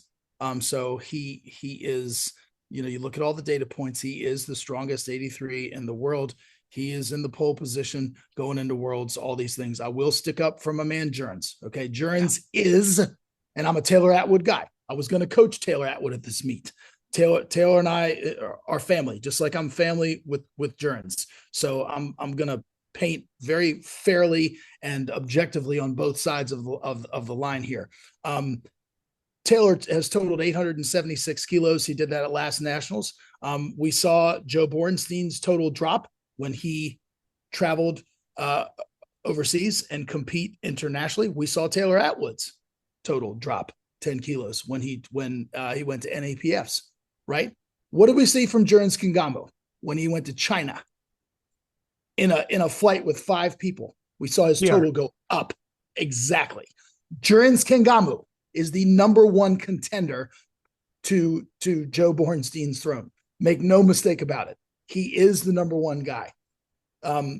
And yeah, I mean, and that's not just me being a homer for Team GBR because I coach them. I mean, but that's the reality. And so yeah, it's going to be really interesting to see kind of how this shakes out at Worlds. But I just wanted to make that emphatic and make that clear. And I love Taylor and I love Jurns, but Jurns has done this at a higher level internationally as an 83 than Taylor has so far. Before I let you go then, and let me just swing around the table. Yep. And this is a 1-name answer. And then we'll move on to day 3. But let's swing it around the table. We've got Matt's, the number 1 contender, the number 1 threat to Joe B. I'm swinging around the table right now. Who is the number 1 threat to Joe B? I'm going to throw it to Eric Helms first. Jurns. Janee? I'm also going to say Jurns. Okay, thank God I'm here. Let me give you guys a correct answer. It's Austin Perkins. There, we can move on. God, I just saved the podcast. Everyone in the comments, relax. I'm here and all is well. But all right, thank you. Thanks, Matt. I appreciate you, dog. You're the freaking man. I love your insights. I'll see you at Worlds, and we'll do like preview shows, etc. Thank you so much for having me. I'm sorry I've got to dip to this technical meeting at Euros. I will say just very, very quickly, Will Ball, you're the truth, man. Congratulations. I know you all are going to get into that. Cranen, you did the thing. Now you're going to do it at Worlds. Excited. Ashton, lift of the entire championships with the 400.5. The lift of 100%. The championships. Unbelievable. Congrats to Jesus. Congrats to Amanda Lawrence. Congrats to Bonica. And that's it. But I just wanted to say those things before I dip. Love you guys. All right, buddy. I love you. Talk to you soon. All right, later. See ya. Take care, Matt. Okay, moving on to day 2. And he had mentioned briefly about Cranen. We'll go right into the 76s. How about Cranen? And talking to her after in studio for the King of Lifts, anyone listening, take a look at all of those King of Lifts podcasts in studio, had all the American champions, and they went back on their day and looked forward to Worlds. But she is still, I don't know if just 1 foot in the pond on powerlifting, but she's not 2 feet down. She's not 10 toes down, as the kids say. All right? Surprising. Janee, what was your impression of her lifts ahead of time? I'll be totally honest. I got some updates on where her lifts would be. I wasn't overly shocked because I'd seen the videos, but I was shocked as hell when I saw the videos. And this was more proof in the pudding, putting it on the platform. I know she has no worries about making weight, so wasn't overly worried about that. I got a bit of a preview, but for yourself, what does this mean for her to post up the unofficial world record as a 76? And got to be honest, the biggest total in the 76s comes from Agatha at 635. She slept walk through bench, Cranen. And if you want to tell me, I think if she doesn't walk through bench, she's either at 635 or she could have loaded up the nudge past it. I would tell you, I think that's not hyperbolic. I think that's the truth. So she beat the world record that Carlina has and the unofficial world record by Agatha. She's alongside that potential. Freaking crazy. What are your thoughts, Janee? No, it really is insane. And as a fellow competitor, I'm a bit jealous. I wish I could be 1 foot in and be that good. But yeah, I mean, I think, we talked about the bench, but I think also too, I mean, looking at especially her deadlift, I feel like it wasn't even that hard. Like it definitely didn't look like an RP 10. Her squat was a little grindy, but maybe 2.5 to 5 more, But yeah, I mean, to do that is insane. And I think um as far as like who's, we've had this back and forth between her and Carlina for the last few years, and I think this will finally be the year that she overtakes and says, you know what, the 76 class is mine. And I mean, she did 629. I think a good game plan going into Worlds would be to be a little bit more conservative, maybe not push the world record too much in the sake of Sheffield. And then from there, she should just drop it. And I think we could see 645 maybe. I think it'll be in the 640s. I think leaving 2026, the 76 world record will be somewhere in that range. And so just quick Yeah. note, Carlina's moved up. Agata suspended. This is the clearest of clear pathways for her to win Worlds. We'll see who emerges if someone's like just out of nowhere. Oh my God. But the pathway to win Worlds and not extend the world record is 100% there. And now, having said that, let me proposition this to you, Eric, as I throw it to you. What do you anticipate? We all think she's a heavy favorite for Worlds, given what I just said. But come Sheffield, let's just have fun here and say she makes Sheffield, she wins Worlds. With all due respect, we'll revisit this in the World Preview show. But let's say she's going to Sheffield. What do you think her top end is? 2 feet down. She I goes 2 actually feet down. I totally agree with Janee. I think there was a lot left on the bench and a little bit left on the other lifts. So, and the rate of progress is nuts. So Mm. yeah, when she did that, I thought exactly what you were saying. Like, oh man, Carlina's going up. Agata's not around. She could just do whatever she needs to do to win and be able to put a pretty big number of kilos on that world record, or at least put herself in a position to do it and be one of the front runners at Sheffield at the end of the year. So, Mhm. yeah, I would not be surprised by a 640. Yeah, me neither. Especially if this is her. I don't know if like what gauge she's at, but if she goes 100% for Sheffield, she won't need 100%. She could do exactly what she did and win Worlds, but she goes 100% for Sheffield. Um, Hats off to her. Hats off to obviously, Joey Flex. You freaking might have created the next Agata until Agata's back, and you got to think Agata's watching this now. And originally, Agata was like, well, me and Amanda Lawrence, another Joey Flex lifter, is the battle for who's the GOAT. And that's the battle everyone wants to see. After Sheffield, by the time Agata comes back, Agata really needs to think, is the bigger showdown actually Cranen? And it's Cranen that people are saying is the pound for pound best lifter, and it's her you need to face to take that from. And Amanda Lawrence maybe after the fact. I don't know.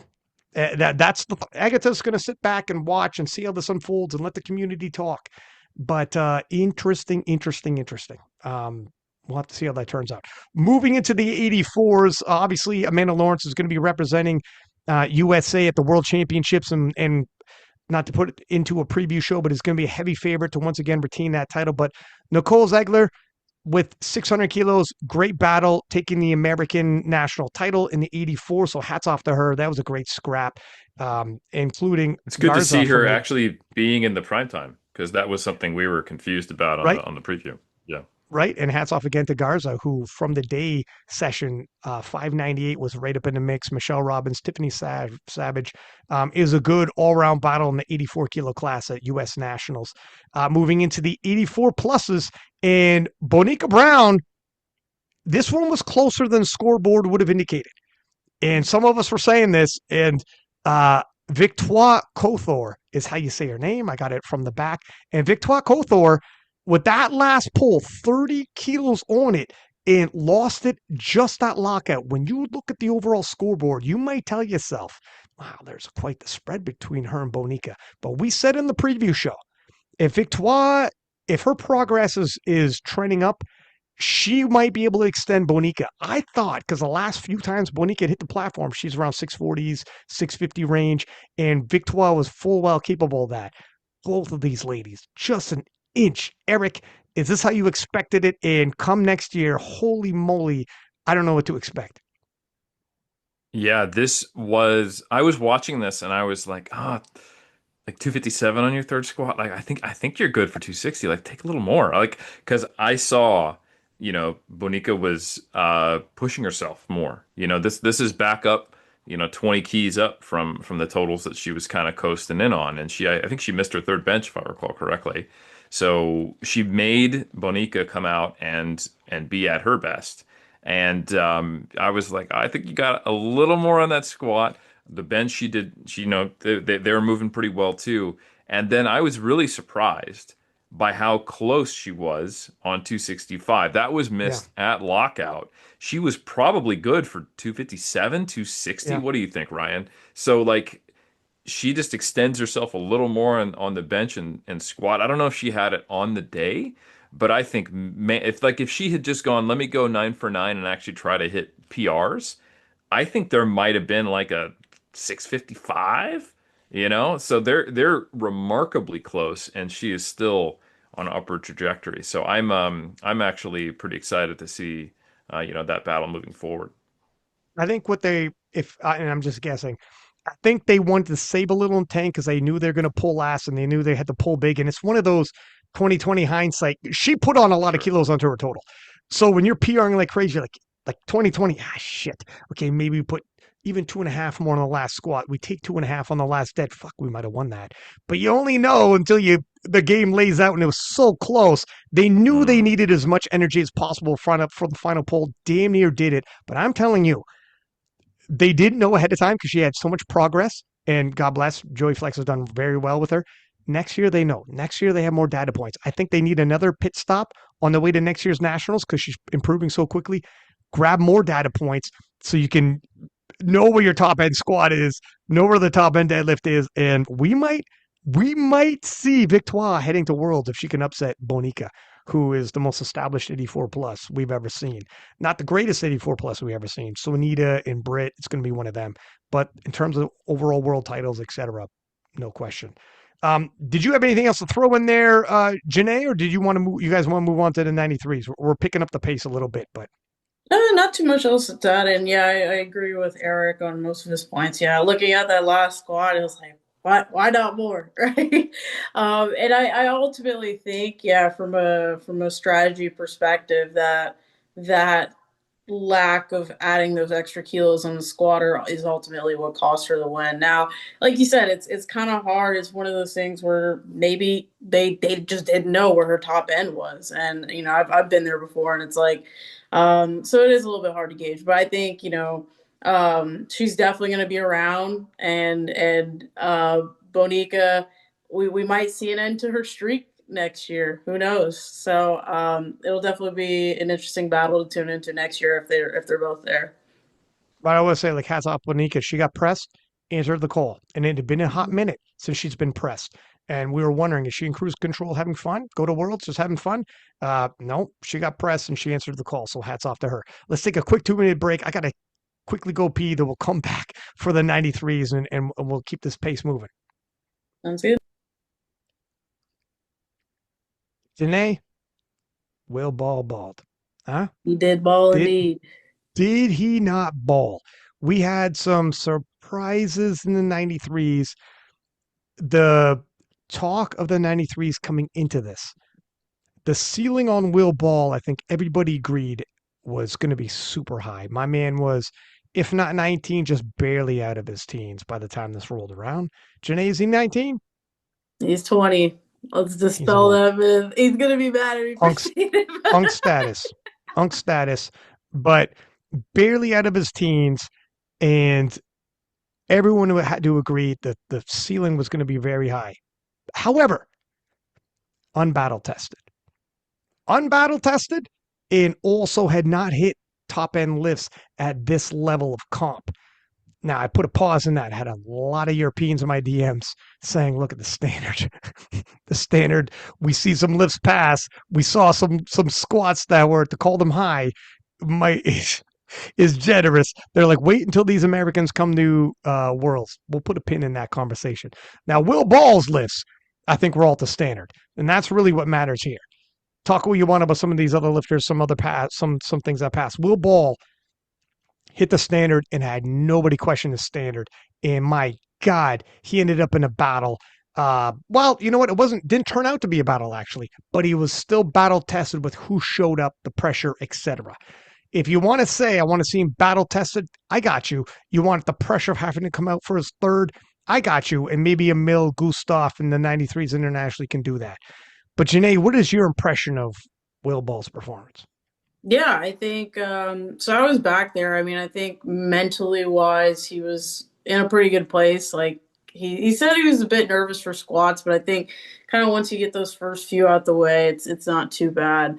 Yeah, he boasted. He was like, "Yeah, I think I had 950 on the day." I'm like, "All right, hold on. You know, that might be might be a little egregious, but I definitely think that deadlift had a lot more in the tank.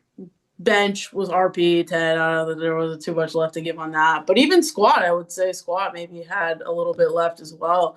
And yeah, I think his confidence was good, and I think he kind of knew it like it was over before it was even over. And I think the fact that several of the competitors just did not live up to the hype that was being broadcasted definitely helped out. But I think even had, like, let's say Keiko, for example, let's say Keiko came in 100%, I still think Will is just so much stronger that as long as he executed and he was I mean, he went 9 for 9. So the question of can he execute, I think has been answered. Now, obviously it's going to be different being in the US versus international and things like that. But and also another thing to consider is his body weight. He is not filled out 93. He weighted 91.9. Really? He woke up that day at like 91 flat. So I think once he actually can fill out the class and maybe sit around 95 and then do like a little gut cut type of deal, yeah, he's gonna be deadly. He's already deadly. He's gonna be like, on a whole other level. So I think his future is very bright, and look forward to see what's gonna come. Pretty remarkable. First off, I was very impressed. He was in studio on the podcast for just 20 years old, very mature in terms of how he carries himself, very well at articulating his expression and his thoughts when you're that young. Like, if he's 20, he's just 20. I mean, I remember when I was 19, 20, that would have been a mess. But so, and I think he's mature beyond his years. So for him to be able to handle this kind of pressure, and this is a talking point. You have athletes who are much more deeper in the days, and they talk openly about the pressure in terms of these battles. They actually don't like coming on podcasts beforehand, afterwards. They avoid these kind of things. For a guy his age to lean into it, lean into these battles, come on here. And yeah, he went 9 for 9 and did 930. And there's room there. And the fact here, and we'll throw this to Eric, that he's still eating into the weight class. He could still weigh in at 95 kilos and cut a little bit. That's scary. That's all types of scary. And his rate of progress was phenomenal. Now, the battle turned into a hunt, as it were. These 93s could not overly press him. By the time the deadlifts rolled around, only 193 was still daring, and that was Delaney Wallace. Hats off to Delaney Wallace. Excellent video White Lights Media caught when he loaded up for the final pull to force Will Ball's hand for his final pull, because Delaney was not backing down.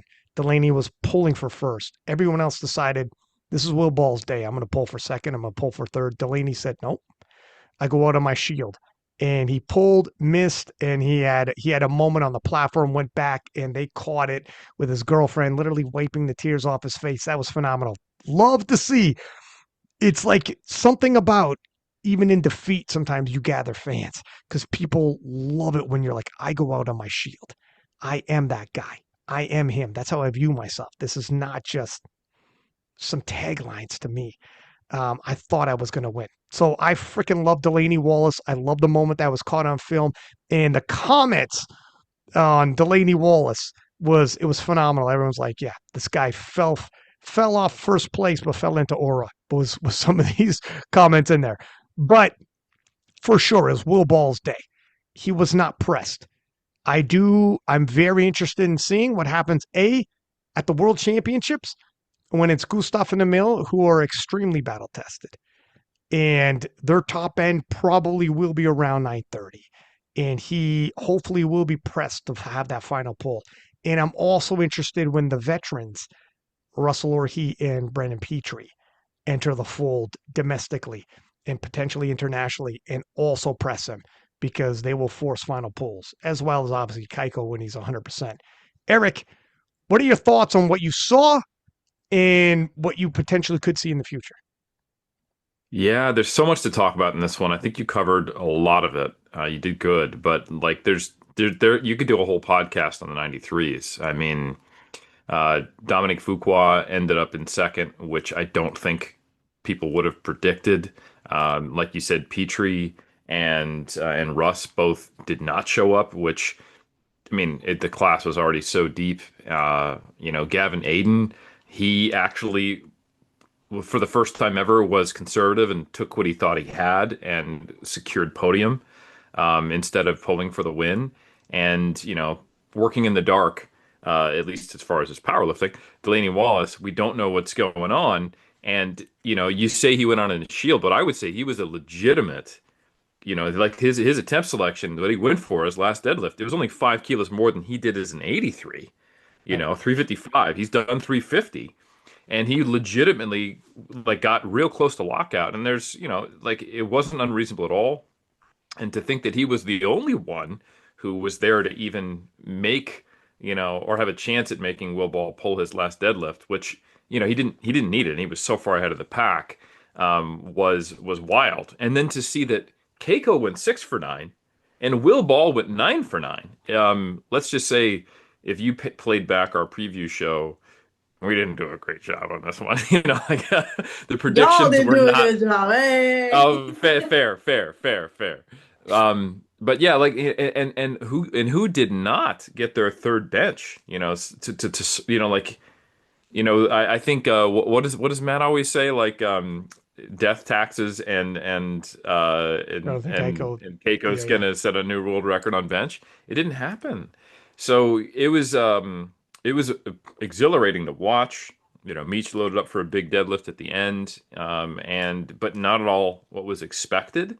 But man, I was super impressed with Will Ball, and I don't think that was his top end. And say what you will about some of the depth calls, his lifts were clean, Ryan. And I think even if he holds back a little bit, takes the hit that people typically take when they go to Worlds for the first time after travel to Lithuania in this case, I think he's still going to be good for something around 930, even with the travel, if he is, plays it smart and just focuses on getting the dub. So he impressed the socks off of me. I know you only got a few minutes. I want to grab your thoughts on the 105s, 120s, 120 pluses. And I will just say this 100% I agree with you, but keep in mind, Lithuania is a stone throw away from Bulgaria, and Emil is capable of 930 himself. Will Ball will be, if he is capable of 940 come June, but it comes down to 930 due to international travel, etc. We're talking right down to the very last deadlift, and fucking Emil can deadlift. So heads up for that one. But give me your thoughts before you leave. 105s, 120s, 120 pluses, sir. And you can be quick. You Okay, don't have to be super for detailed. sure. First, I'll work backwards. It was really cool to see the heaviest deadlift in the IPF pulled by Jesus. I think we all kind of thought he was just going to come in, do his thing, and get his qualification. And then he was like, you know what I got for you? I got something for you. I got the biggest Mm. deadlift. And I think it speaks to just how muscular of a man he is anthropometrically that a super can pull the heaviest deadlift. And I know like for people are not familiar with the sport, they may not realize that traditionally the heaviest deadlifts are pulled by people built to be deadlifters who are typically in the 120s or the 105s. Because you don't have to navigate around your body. And Jesus is a huge man, but in the right way. He's not like he doesn't have as much body fat as other supers have that might make it harder for him to get in that bottom position. So that was great to see. That was really cool. And then I totally agree with Matt. 400.5 kilo squat by Ashton. Sorry, I skipped over the 120s and the 105s, but I guess I'm going just the highlights of in my brain. That was incredible, and it looked like the bar was a little whippy. I don't know if it's the new Mm. Alico bar. Some of the commenters mentioned that, but Ashton is walking it out, having to like get it settled, and then he has to get into position, and it is. I don't know. It gets my pulse up, looking like, oh my God, this guy's gonna die, and then boom, stands up with it like it was almost nothing. So that was incredible. Really, I got super hyped watching that squat. It made me want to do powerlifting, and then I realized that I'll be lucky to total 400 right now. That's an exaggeration, but nonetheless, like I was like, wow, that was really dope to watch. So hats off to Ashton for that incredible performance. Um, and then as far as the Anthony McNaughton, I think he did a really great job getting some redemption there, and yeah, just showing what he's worth, and that he is very very capable, and all the predictions are like it was he's still got it, and I'm really curious to see if he can move from that 980 that was probably constrained a bit just due to his calves cramping. I noticed he hopped off the platform Mm. on the second deadlift, and I don't know if you guys caught that when you were there live. I was like, oh, what was that? And then when he didn't come out for his third, I was like, oh, he probably cramped pretty bad. But yeah, if he can sort that when he goes to Lithuania and doesn't, and he has no issue there, I think we'll probably see something that might be four digits if necessary, or at the very least at Sheffield. But yeah, so the 105s was awesome to see, and then yeah, the 120s, like I said. Oh, I did do the 122nd. I don't even Yeah, know what I'm talking about. Ashton Yeah, Ashton versus crushed it. Yeah, Brendan yeah, Todd. Excellent battle. yes, Let me ask, and Brendan Todd, great right to the very last drop. Tried to do the final pull. man. Got it If just he about had the pulled back a knees. little bit on that squat, that was a pretty big jump. 357 to 375, and I know he probably he would have needed it, but I'm curious to what would have happened if he had gone like 370, and could he have pulled just a little less, so that they're a little closer than that final total projection looks like. But yeah, that was a really awesome battle to watch. And losing Bob Matthews, not easy, but Ashton with Mm. that squat made us more than happy, and he held it down. Quick question though, as I got you for a couple more minutes, Anthony McNaughton, yes, he came on the podcast, said 100% he was dealing with some cramping. It definitely did impact his performance at the World Championships. Does Anthony, either Worlds or Sheffield, let's say 2026, does he total 1,000 kilos? I want a yes or no from both of you, and I'll throw it to Eric first. I'm going to say yes because Sheffield is the right place for it, and he's been at Sheffield and he experienced that. It didn't go his way, and now he's like in a relatively close proximity because we have in the two times this year. He's got the ability to correct, and I think he's built some confidence coming off of this. Obviously, we'll have to see how Worlds goes, but he's got two shots. Janee? Yeah, I'll say yes. I think I don't think it's gonna happen by World, but Sheffield potentially. I'll give him like a 50-50. Because I'm like trying to run the numbers in my head, and I'm like, okay, well his bench there really wasn't too much left. He missed his last squat, but like I think he could squat that later this year, if not more.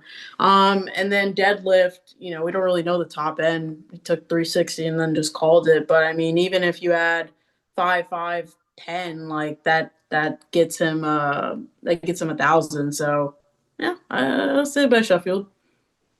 Okay. Another question. Same one. Ashton. So Anthony did 980. Ashton did 983. They're very close. Ashton being a small 120. Does Ashton do 1,000 kilos in 2026? Eric? I think so as well. There was I don't even want to believe it's true. There was more in that squad, which makes no sense. Right. And I know he was I think like the bench did look maxed out, but I think it's just important for us to remember that it's because he's coming back from injury. So I think the ceiling is constrained and it's going to lift as he recovers. So, and then the final thing I would say, and this wouldn't help his deadlift, but just it'll help his overall total, is he looks like he's definitely bulked himself out to fill that weight class. When I saw him come out on the platform, I was like, "Whew, Ashton's looking thick right now." Fuck, if as you may pronounce it. And I think he'll actually be able to fill out that weight class a little better with the time he has, because I know he's been kind of pushing the envelope to get up there. So I think the more time will do him well for both Peck as well as his just growing properly into that class. You But dog, I'll let I you also go. Oh, know sorry. the last thing I will say is that Ashton is in the military, and I don't know that with the current situation if he's going to be able to make it to Worlds. So Mm-hmm. fingers crossed there. So Brendan Todd might be going. Thank you, dog. I appreciate your time, and we'll talk shortly at the Euro show. And I'll toss it to Janee. I'll say for Ashton, I think 1,000 is doable this year. I think that once again, we all saw that squat. I said on the day, I was like, yeah, the walkout looked harder than the squat itself. And then yeah, so he weighed in 111. So I mean, do I think he's gonna get to 120 by Worlds? Probably not. I mean, that's a lot of weight. Jeez, by worlds, that'd be insane. Yeah, that would be a Can lot. you imagine? But yeah, I mean, also too, it's like, okay, if he doesn't go to Worlds or he doesn't win Worlds, I mean, then Sheffield's, I think, probably out of the question. Maybe not. There's all these wild cards. My only concern is that when you get heavier, I know the deadlift leverages change a good bit, and he's already got some Mm-hmm. huge legs. So I really don't actually think we're going to see his deadlift go up that much. But Eric brought up a good point about the pec, and I think yeah, more food, more recovery. What was his? I think his previous best bench was around 210. 210. That's right. So he benched 197. So I think we could at least see another 7.5 on that, if not 10. By Worlds, maybe. Who knows? But it's been trending up. It's trending up from SBD Austin. So yeah, that's it. With 17 kilos is doable. It's not that bad. Especially like when you're that big. Like it's not that bad. Yeah, I mean Ashton. So he finished off with 2.5 on bench. He's leaving out 7.5 kilos from his previous PR. However, as a 120, you gotta think he's going to beat his previous PR. Like his Yeah. not when he finally is 100% recovered on the pec there, so he's back to 210, and then actually is hitting PRs like we think he should. Like if his squat ratio increase to his is the same with his bench. The gains he saw on his squat, if he sees the same gains on his bench over 210, what are we talking? 215, 220? Oh, Nelly. Now all of a sudden he's not only over 1,000, he's going deeper to over 1,000. You're 100% right though. Those gains that you see on your subtotal are not going to carry over as much on your deadlift. When you're talking about body weight, it actually starts impeding you. He starts having the body weight or the body composition more of like a strong man or a super heavyweight powerlifter. It gets more and more difficult to grab. And that's what made Jesus's final pull so freaking phenomenal. So we'll see. And if he doesn't go to Lithuania due to he is in the military and he doesn't get the pass, hopefully he can go to North Americans, because that's in Canada. He'll be able to go to North Americans, see what he can do. And if there's a pathway to Sheffield like that, the tough part is Rondell Hunt is going to be at Worlds. And where that world record is going to end up, I'm not sure. Now, there's no Nonzo, there's no Bob. If Rondell can win Worlds and the world record doesn't get taken for a ride, getting a high percentage of the world record at North Americans becomes more feasible for Ashton, and there could be conversations to be had there. I don't know. It depends. It's not, the door isn't closed. It is a good year for the 120s and for Ashton that Bob is out of the picture internationally, and so is Lonzo. In Yeah. turn for him and pathways there. We'll have to see. But yeah, that was a freaking phenomenal battle in the 120s. And Brendan Todd, whom bounced around from other federations, did a little strongman, etc., did well. And he also was a small 120. There was a few kilos just to fill out 120, and then he could go a few kilos over 120 just to cut down. He's got a future himself if he ends up going to Worlds. Oh yeah, 100%. And I'm not quite sure how old he is. He doesn't look that old though. I don't think he's a junior, but He's not a but junior, but I think he's in his 20s.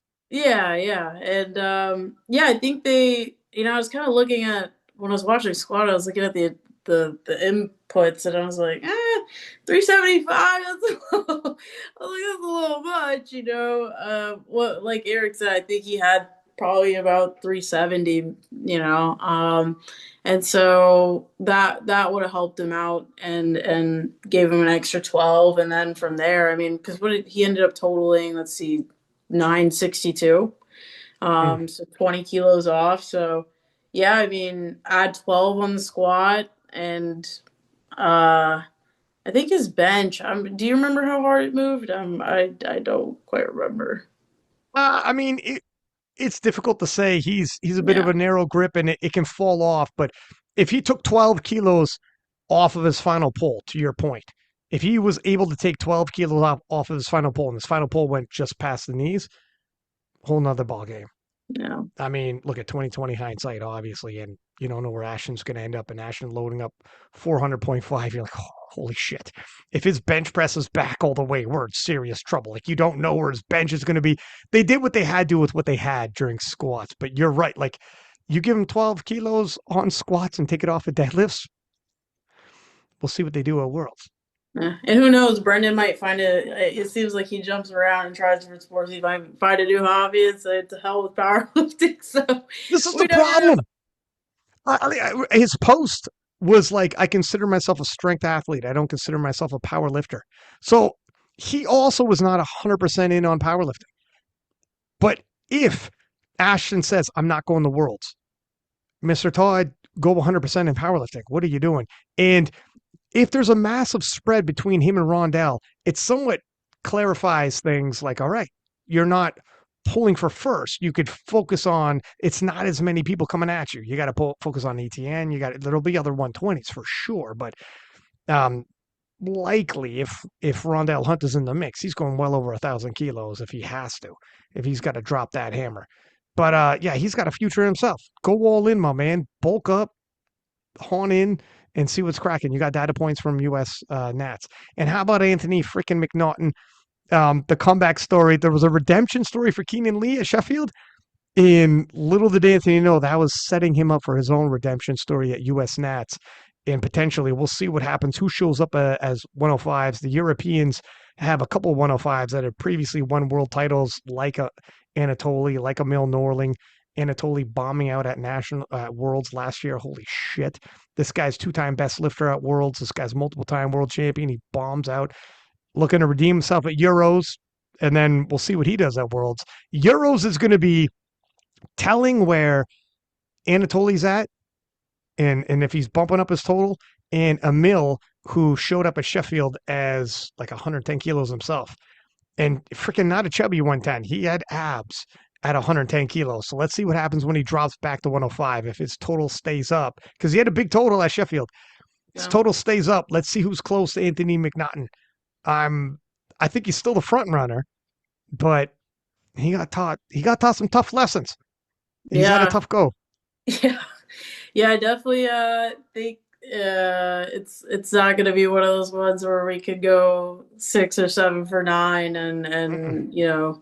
still be ahead of the pack. So, but yeah, I mean, I think Anthony's performance pretty much played out exactly how I expected. I expected him pull for the win on the second. And I mean, honestly, I expected him to come out for his third, but like you guys said, maybe it was cramping or something going on. I don't know. Or I honestly think part of the reason he didn't come out is because he's like, kind of want to hide the top end, you know? Maybe it was a Well, strategy thing of like, you know, I don't know. I don't know. So, yeah, I thought about that. I was like, man, maybe I should have went out for my third deadlift, just left it a mystery, you know? But well, there is something to be said for that because the world's turnaround. You could scare people with your last deadlift if they don't know where you're at. They know you're dead in last, but they don't know how much you can dead. What you have to do is because you're going to finish before the bigger deadlifter. You need to push your other lifts as much as possible without teetering over. And and people are like, a lot of people show up being like, it's gold or nothing. It's all in. So you're really going to push. And if you don't show them where your top end deadlift is, that little 2.5 kilo could be the 2.5 kilos too much and they miss. That's why the big deadlifter being like, I don't want to show you what my last deadlift is. I'm going to let you get inside your own head. Because usually as powerlifters, everyone like puts too much on their opposition, gives their opposition too like more kilos than they actually have on the day. And they push and they push a little too much on squat, a little too much on bench. So there is something to be said for, nah, I'm gonna leave that in your head. You decide. What do you think my deadlift is? You yeah, nervous? And then don't worry though, because those girls don't know where you're gonna end up deadlifting come June, when you're full of, you're not only got a whole nother training cycle and tons more progress, but you're pulling for the win for worlds. Obviously, you're going to be hyped a lot differently than you've already won. You're walking out here. This is just a I don't even know what the hell it was. Maybe it was like a PR, but it was already done. You're going to the world yeah. championships. You're the national champ. You won the battle. It's a whole nother feeling.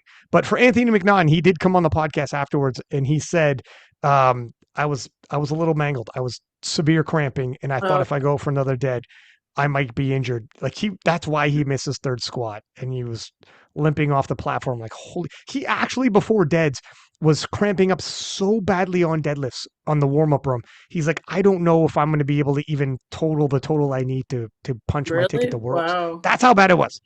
And then when he on his second pull, when he actually hit it, he's like, pull the plug. Thank God. Oh my God. He's like, We're done. Get what? out of Yeah, here. yeah. He was like, thank God. I'm taking this win and I'm riding off. Whatever the hell happened. He thinks too much salt, but it was a really real issue in the back. And then Jesus Oliveira is talking about deadlifts. He was a bit in cruise control. Well, he definitely was in cruise control for squats. Bench were definitely down. So I thought, hey, fair enough. Big man went through some personal loss earlier this year. Probably couldn't focus as much. Well, definitely could not focus as much on powerlifting as he would have liked. Maybe he's going through cruise control, and then come Worlds, we'll see him drop the hammer.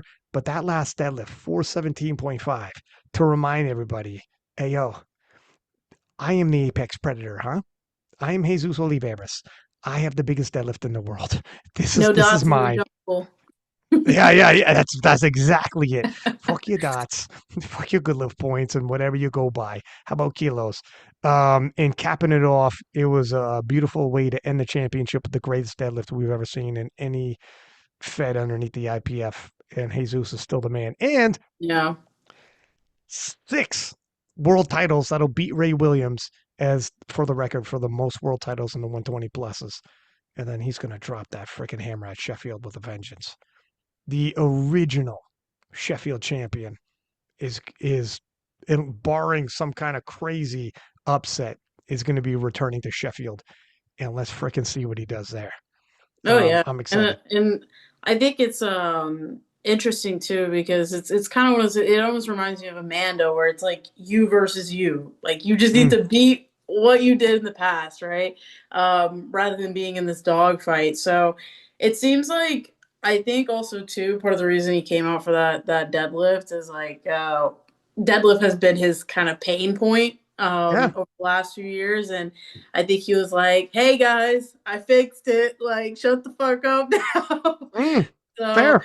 I mean, maybe that was part of it, but I think it was, because I think we all just kind of, oh, well, okay, we see what type of meat this is gonna be from Jesus, and then he gave the people a good show. So, yeah, I think going into to Sheffield, I mean, I'd love to see him pull like 920 plus. I think he can do it. Huh, you're 100% right. He That's where he got the most critique, and it was justified. He had an issue going on with deadlifts. That was as clean gets. That 417, it was the biggest deadlift we've ever seen, and it was as clean as he's ever hit it. Whatever Mhm. the issue was, he tackled it. And a lot of veterans don't go back like that. And he was the one video, I think it was leading into SBD Austin, where he hit a top end single on deadlifts, and then he kept the camera running. He's like, that was no, that's not standard. I'm not pleased with that. Retook it again and hit it. And it was Mhm. clean that time. Like that's what it takes sometimes to be critical and actually to ask yourself, you think, did that pass? Be honest. And how many times people just, no, that we're good. And he was like, no, no, no. People are critiquing me and I hear it and I'm not fluffing it off. Sometimes like, oh, they're just hating. It's fine. But to actually have that self actualization, be like, no, no, that wasn't fine. They have something to say. They're right. This is a little off. I got to figure this out.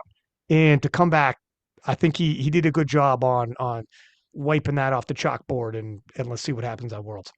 Yeah, 100%. Like sometimes you got to be your harshest judge, and I think there's a fine line between being too harsh and then harsh enough. But Yeah, if you can look at yourself and no all bullshit aside, be like, all right, we need to fix this. This is not good enough. That's part of being a champion. enough said. All right, kind lady, thank you for jumping on. Much appreciated. Hats off to you.